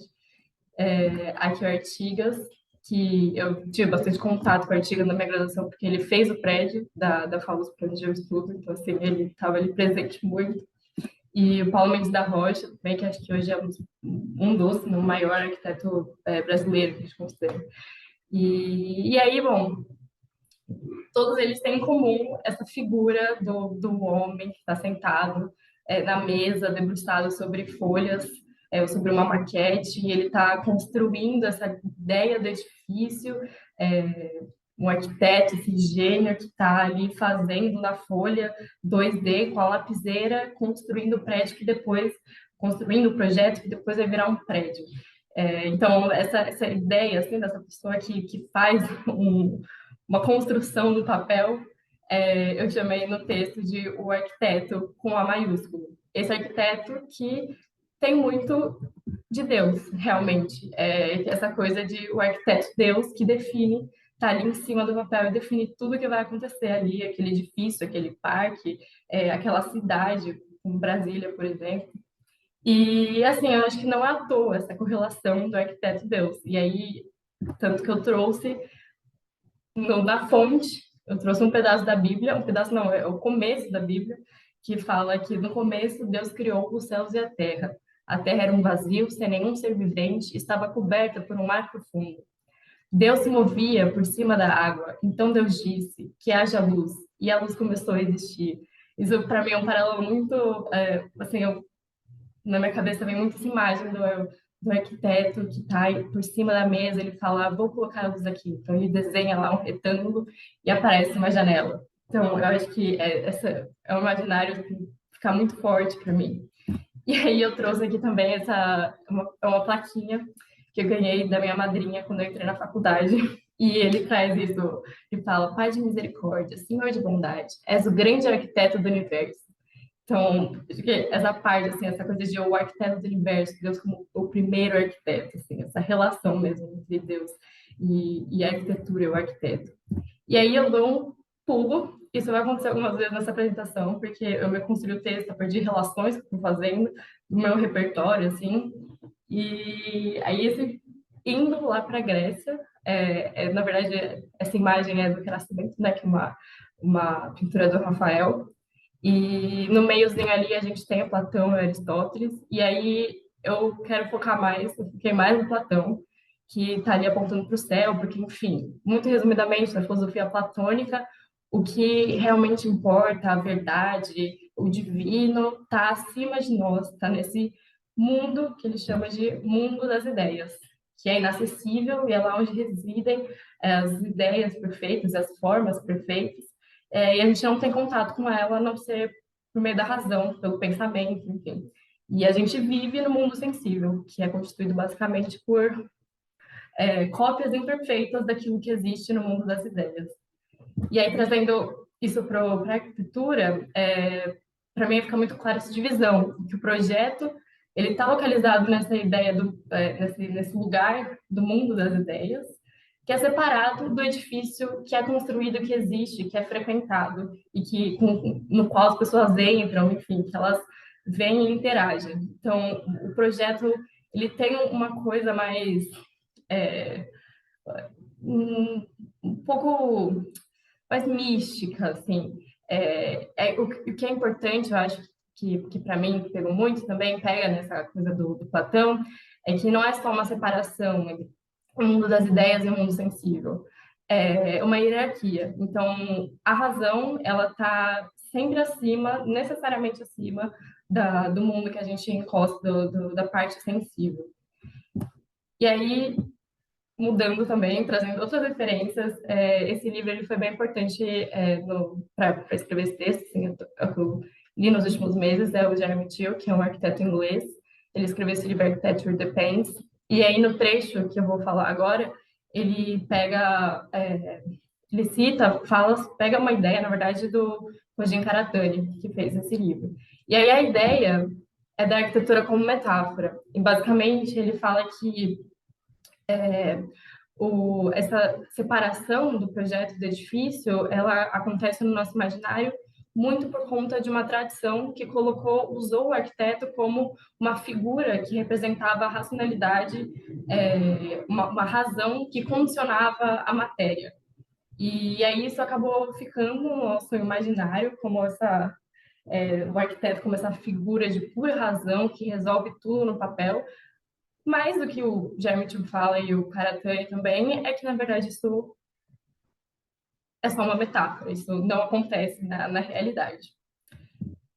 E aí, nessa pesquisa que eu estava fazendo para escrever, enfim, pesquisando sobre isso, eu achei esse livro do Paul Valery, que é Eupalinos, o Arquiteto, e foi muito legal, porque assim, eu achei que coube muito bem no que eu estava querendo falar, porque ele escreve, foi um livro encomendado para ser abertura de um livro de arquitetura, e nesse livro ele faz o diálogo entre Fedro, que foi um poeta grego, e Sócrates, que era lá um mestre de Platão. E aí os dois, Fedro e Sócrates, se encontram no inferno depois de mortos, e aí o Valery cria esse diálogo, e nesse diálogo o Fedro fala sobre o Palinos, que era um amigo, construtor, arquiteto, e que se encantava muito pelas construções, enfim, pela forma, pela matéria. E aí o ponto assim que interessa para mim é que quando vai chegando no final, Sócrates vai meio que dando o braço a torcer, assim. E aí eu trouxe aqui um trechinho que ele meio que fala: eu acho que não foi proveitoso buscar Deus, esse Deus que eu busquei, a partir só do pensamento. Porque o Deus que se encontra só a partir da palavra é só a palavra. E aí ele continua falando, na verdade, eu acho que é o contrário. Nos atos, na combinação de atos, é que devemos encontrar o sentimento mais imediato da presença do divino. Então ele meio que fala, na verdade, eu acho que é mais realmente no que você faz no mundo, com que você atua no mundo, que você se aproxima desse Deus, dessa verdade, enfim, dessa elevação, assim, que eu procurei só através do pensamento. E aí eles chamam de anti-Sócrates no livro. Valery, na verdade, chama de anti-Sócrates. E o anti-Sócrates, ele me lembra muito essa coisa de colocar o divino, encontrar o divino a partir ali dos dados sensíveis que se faz no mundo. Me lembra muito outro filósofo, que é o Spinoza.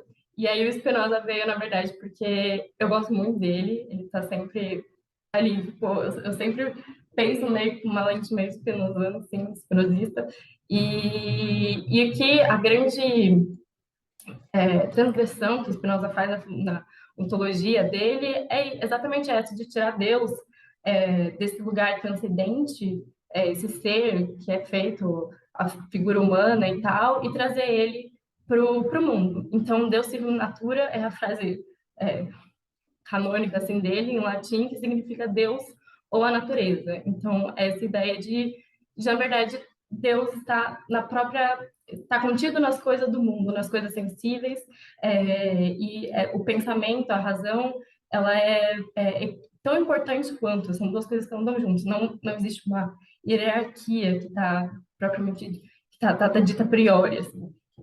E aí, enfim, a partir de tudo isso, eu chego na conclusão que na verdade estava lá desde o começo, só, enfim, esse resumo, que aqui eu escrevo que um bom criador, e aí criador, eu fiz tudo isso, todo esse percurso, pensando no arquiteto, mas é uma reflexão que eu sinto que ultrapassa o arquiteto, então acho que qualquer tipo de pessoa que cria, criador, bom criador é aquele que brinca de estar no mundo, ou seja, sai dessa figura transcendental que quer só pensar racionalmente, resolver as coisas a partir no pensamento.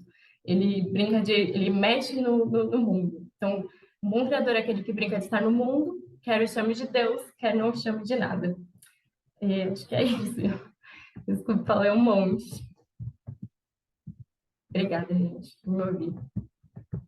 Obrigado você, Mariana. Você não trouxe nenhuma página, nenhuma. Você falou que você ia mostrar talvez a contribuição final. Enfim, eu sei que é texto e tal, enfim, mas. E assim, você fez um TCC, né? Tipo, assim, em 8 páginas, você fez uma tese, assim, com referência, bibliografia, costurou uma galera, foi assim. Eu fui lendo e eu, gente. Mas também, ao mesmo tempo. Essa noção, né, assim, eu falei, né, que tinham alguns projetos, né, acho que é interessante essa linha que une um pouco o seu com o Lipe, assim, né, de, putz, essa coisa de inventar o mundo, né, sei lá.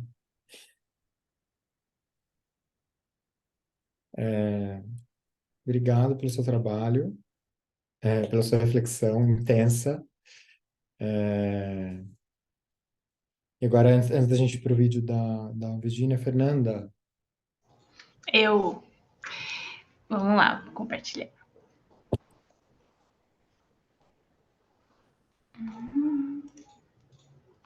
Tela cheia.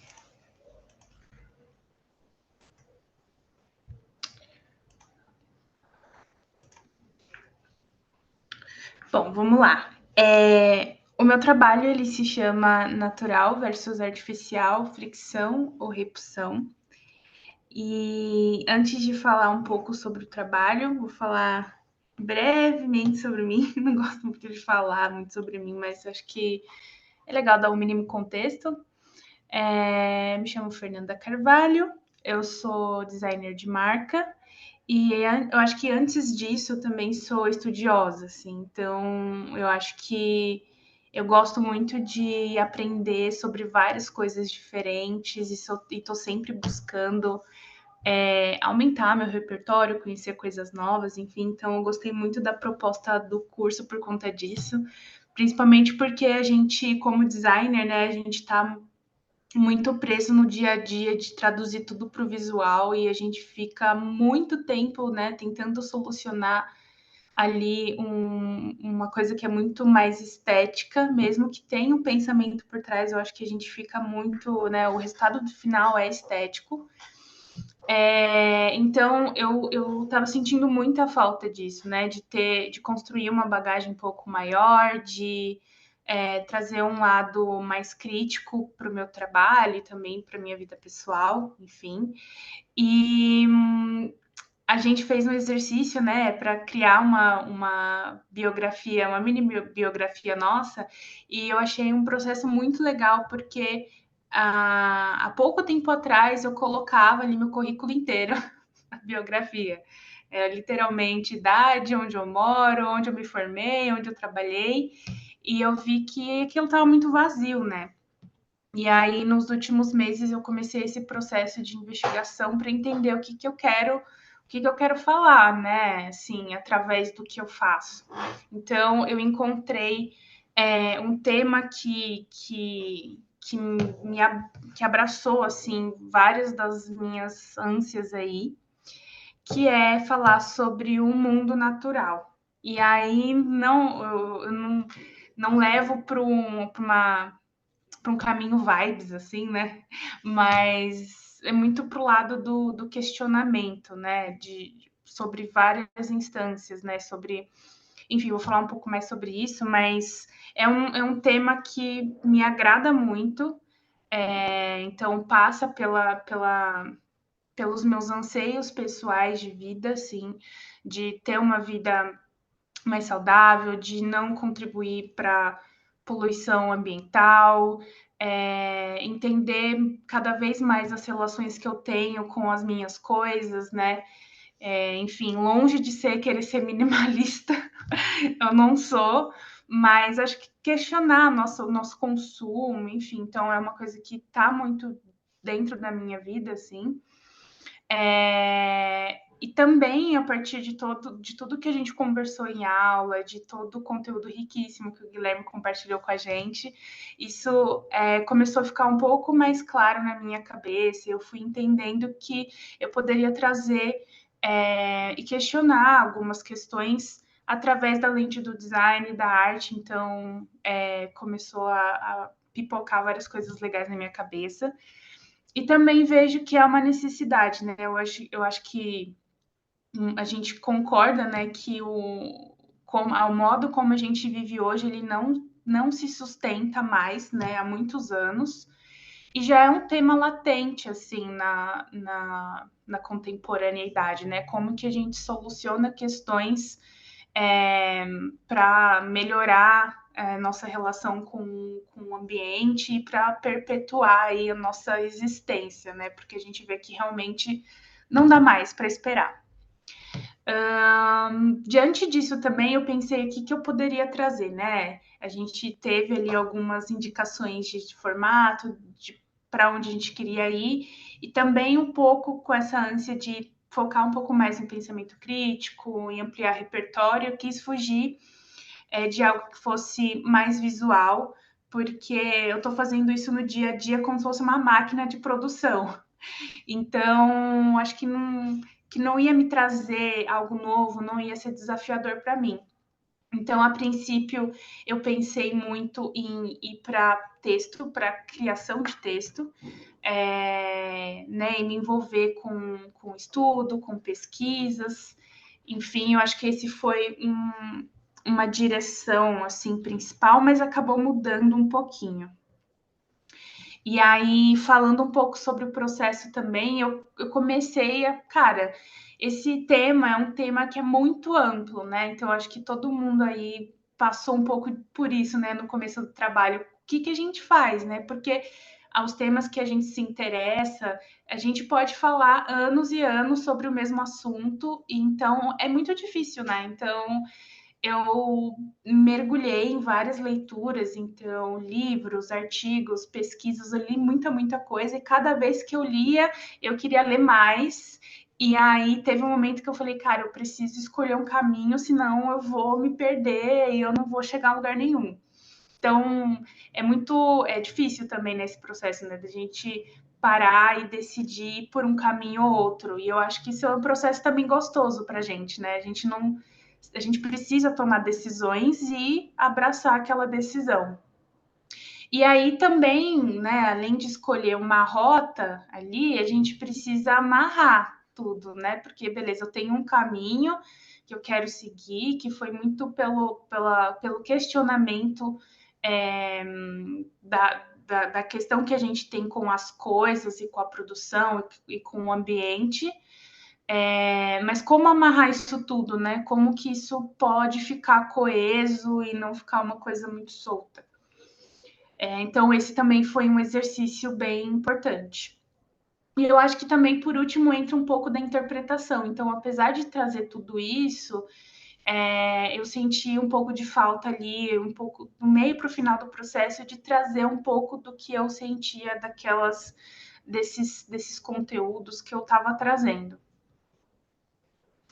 E aí, o projeto ele se transformou numa série de artigos, trechos de livros, entrevistas, que trazem, né, um olhar de interpretação a partir do tema, né, do mundo natural e elencando 3 pilares. Então, eu trouxe a apreciação, né, que é literalmente a gente entender como apreciar uma arte que tem como tema a natureza em si.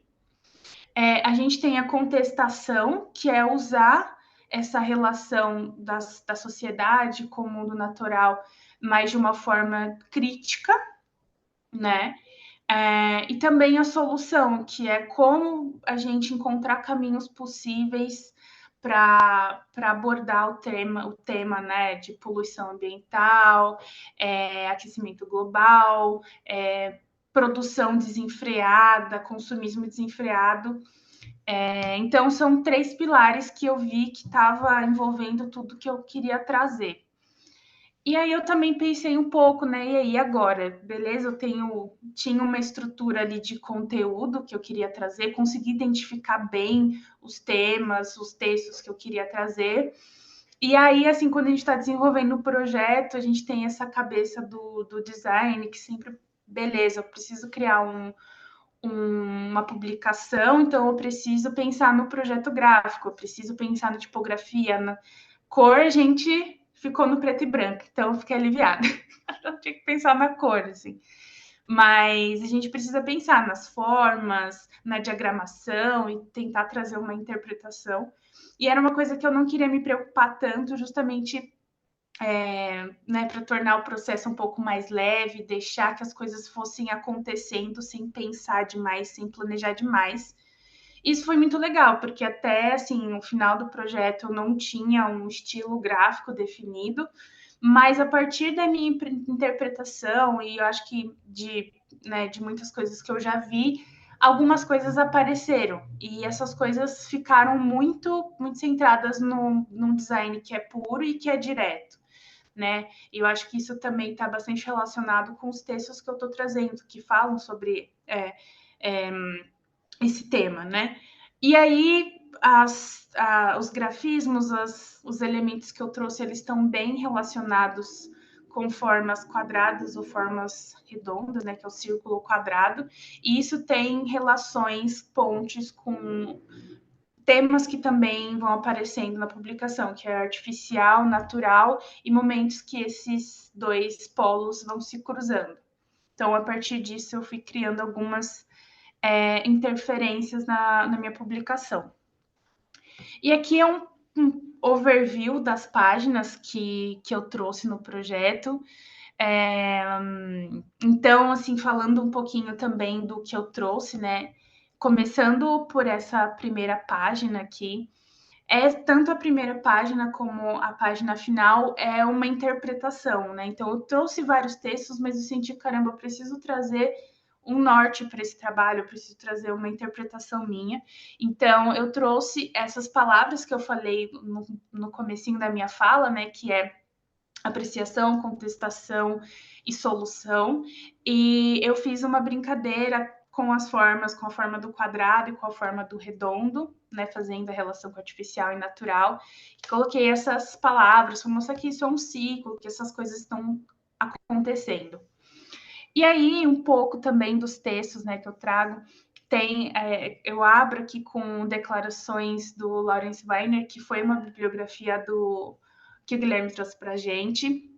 E ele fala muito da relação que a arte, a produção que a gente tem de arte, ou acho que até se envolve com design também, que o trabalho dele envolve a intersecção também desses mundos, que a ideia é o mais importante. Se a gente condiciona o nosso trabalho ao aspecto físico, a gente está fazendo uma imposição, né? Então, para alguém apreciar aquele trabalho, ela precisa ter aquele objeto.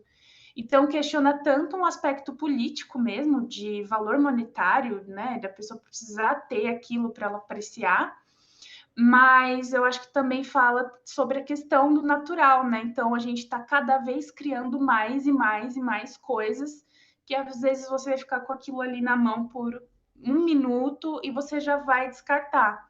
Então, no final de tudo isso, o que importa é a ideia, importa a mensagem que você quer passar. Então, esse foi um texto que me pegou bastante, assim, eu achei sensacional. Eu trago também o ciclo de vida do artefato, do Rafael Cardoso, que eu acho que é um texto que, né, um livro que a gente lê bastante aí nos primeiros estudos de design, né, que é o Design para o Mundo Complexo. E ele é um pequeno trecho desse texto, né? Não é o texto completo, mas ele fala sobre produção, né? Então ele fala sobre como o homem, ele virou um homem que ele deixou de fabricar. Então a gente teve na Revolução Industrial aquela produção desenfreada de artefatos, artefatos e artefatos. E agora a gente começou a entrar numa era do desperdício, porque a gente tem tanta coisa que a gente não sabe mais o que fazer com essas coisas. E eu acho que faz uma ponte muito legal com todo o conteúdo da publicação, né? Que até onde vai esse desperdício. E ele fala também como abordar isso, como solucionar isso. Então, é um texto muito interessante também. Um outro ponto muito legal, eu não vou falar sobre todos, mas esse último texto que chama Botânica, Jardinagem e Estruturas Sociais, fala sobre um grupo de artistas, né, que eles relacionam botânica com a arte, então eles propõem questionamentos sociais através né, de plantas e da botânica. E esse grupo, ele questiona, ele faz um paralelo entre ervas daninhas, então ele faz essa ponte de ervas daninhas com pessoas, então muitas pessoas, né, muitos grupos sociais acabaram passando por momentos de dizimação, de discriminação desenfreada, E ele mostra isso, né, que dentro de uma plantação você tem aquelas plantas que dão frutos, que você está regando todo dia, que você coloca ali um adubo para essa planta florescer, e tem outras que ficam totalmente à margem, né? E por elas serem diferentes dessas que florescem, elas acabam se mantendo totalmente afastadas das outras e da sociedade. Então, é um texto muito, muito interessante. Essa ponte eu achei sensacional. E aí, ao longo de toda a publicação, essas interferências que eu faço, elas vão fazendo relação com os textos, né? Então, aqui nesse último que eu falei, esses pontinhos mostram as plantas comuns ali, que elas vão crescendo ordenadamente. E essas outras, que são aqui o contorno, são essas que estão separadas, que não prestam, que não são boas, né? Aqui no Lawrence Weiner, eu trago essa grande massa preta aqui para mostrar justamente sobre esse soco no estômago que ele traz, né? Ele mostra que a gente não precisa de coisas físicas para conseguir transpor nossa ideia para o mundo, enfim. Então, foi isso, assim, a minha publicação. Queria agradecer muito ao Guilherme, assim, eu acho que o conteúdo que ele trouxe foi riquíssimo, assim, nossa, foi um suco. Eu amei. E também a todos os colegas, assim, que foram sensacionais. E, meu Deus, assim, eu acho que eu fiquei maravilhada de ver os projetos de todo mundo, de acompanhar o trabalho de todo mundo, porque, nossa, foi um aprendizado incrível. Então, só tenho a agradecer. Obrigado você, Fernanda, por essa apresentação também. Acho que eu adorei. É sempre bom os trabalhos que tocam em questões que a gente está vivendo, né? Assim, acho que da mesma maneira, o Felipe trouxe ali um pouco a questão né? Daí você traz essa questão de, enfim, o mundo está acabando, né? Ele está tentando, enfim, é um fato. Acabamos de sair aí, né, do mês de julho e acredito também agosto, né? Enfim, eu não sei onde todo mundo mora, mas em São Paulo a gente está tendo dias de verão em pleno inverno. Então acho que a urgência do que você traz, mas junto também foi muito legal observar como você foi criando essa lógica sistemática, né, de governar um pouco até as suas decisões do design, assim, foi até a tua própria apresentação, assim, super bonita, quando você vai criando esse código e essa lógica para adicionar essa camada extra, eu acho, nessa leitura que você construiu, para pensar também um pouco a nossa relação, como pessoas estão colocando coisas no mundo, assim, é uma coisa que eu até tenho pensado nos últimos anos, assim, eu cheguei à conclusão que os presentes ideais para as pessoas são comidas ou flores, porque são coisas que elas vão, sabe, de alguma maneira. Eu não quero colocar mais objeto no mundo, é meio sobre isso, assim, um pouco. Obrigado pelo trabalho, assim, pelo compartilhamento com a gente. E agora a gente vai para o último trabalho, que é o da Virgínia. A Virgínia mandou um vídeo para a gente. Ela mora na Alemanha, né? Então, assim, ela tá, acho que lá, 5 horas à frente do nosso horário. Eu vou projetar aqui o trabalho dela. Ela falou que ela vai ser bem direta ao assunto. Me digam se vocês estiverem vendo e ouvindo. Vamos lá. Oi, pessoal. Aqui Virgínia, aquela que não é designer, mas bastante curiosa e muito contente por ter participado dessa oficina. Foram encontros maravilhosos, enriquecedores, não somente para desenvolver o meu trabalho, sob orientação esperta do Gui, mas por ter conhecido todos vocês. Eu adorei acompanhar as diferentes abordagens e como foram evoluindo ao longo dos encontros. Quanto ao meu trabalho, é uma pequena narrativa visual, usando fotos, que eu fiz já há alguns anos. Então, eu associei as imagens que aparecem nas fotos a 3 palavras, e eu chamei o conjunto de imaginadas.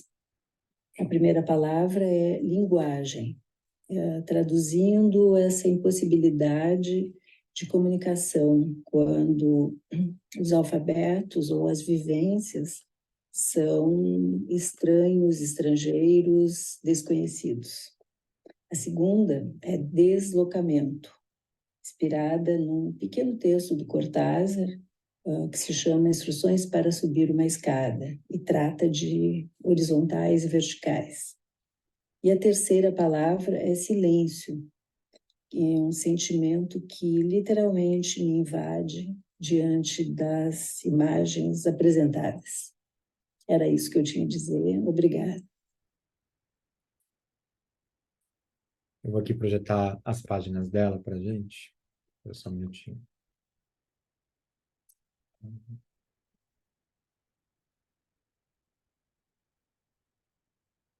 Foi muito legal trabalhar com a Virginia, porque no caso dela, né, eu trabalhei junto, né, então assim, chegou nessa hora da diagramação do trabalho, a gente foi fazendo trocas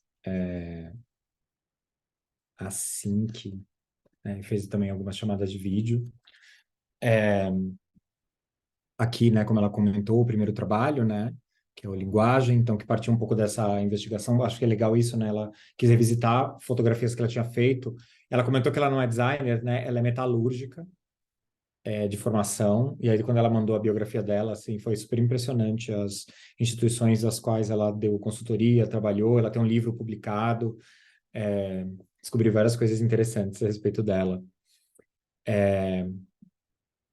E aí o segundo trabalho, Deslocamento, né? Então, são todas fotografias que ela mesmo tinha tirado ao longo da vida e ela foi reinterpretando um pouco à luz de várias referências de trabalho, de arte. A gente teve uma troca bastante rica também sobre tipografia, né? Ela foi na busca de uma tipografia que tivesse a ver um pouco com pensamento, né? Alinhado a movimentos concretos, concretistas de arte, né? De design também.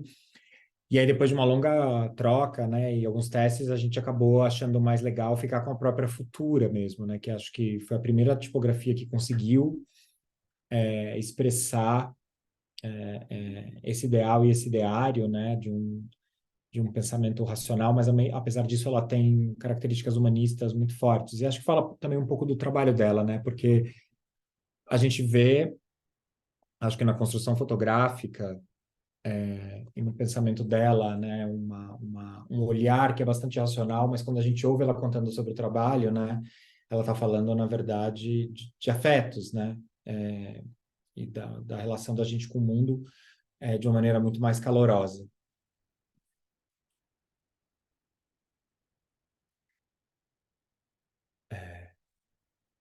Assim, a gente encerra essa aula, foi emocionante, assim, eu queria, mais uma vez, agradecer a todo mundo que fez o curso, que se dedicou, assim, uma coisa que eu achei muito legal é que quase sempre quando a gente faz, né, oficinas de curso de design, a gente vê os alunos caindo numa armadilha fácil, que é se deixar seduzir, né, pelas trends e pelos Pinterests e pelas referências. E foi muito bom ver todo mundo sendo autoral e a diversidade de linguagens, soluções gráficas e abordagens que a gente viu, e muita verdade. Eu acho que foi o mais emocionante, interessante e positivo de ver, assim. O curso continua, né? A gente está já pensando numa próxima turma. A publicação está nos estágios finais, tem umas últimas pendências, talvez eu entre em contato com alguns de vocês para pedir umas coisas, mas está tudo caminhando super bem. A gente vai imprimir e distribuir em breve. Mais uma vez, obrigado a todo mundo, todos os alunos, obrigado, Gil, pela companhia nessas noites, obrigado, pessoal do Espaço, pela organização e pela oportunidade mais uma vez. Declaro que sextou. Obrigado, pessoal. Tchau, Tchau. Tchau, Tchau, gente. boa noite. Valeu Tchau, aí. gente. Valeu, Obrigado. obrigado. Obrigado. Aquela não dá nem vontade de sair, né? Vamos ter mais tempo. Ouvidos emocionados. Pois é. Valeu, gente. Obrigado, pessoal.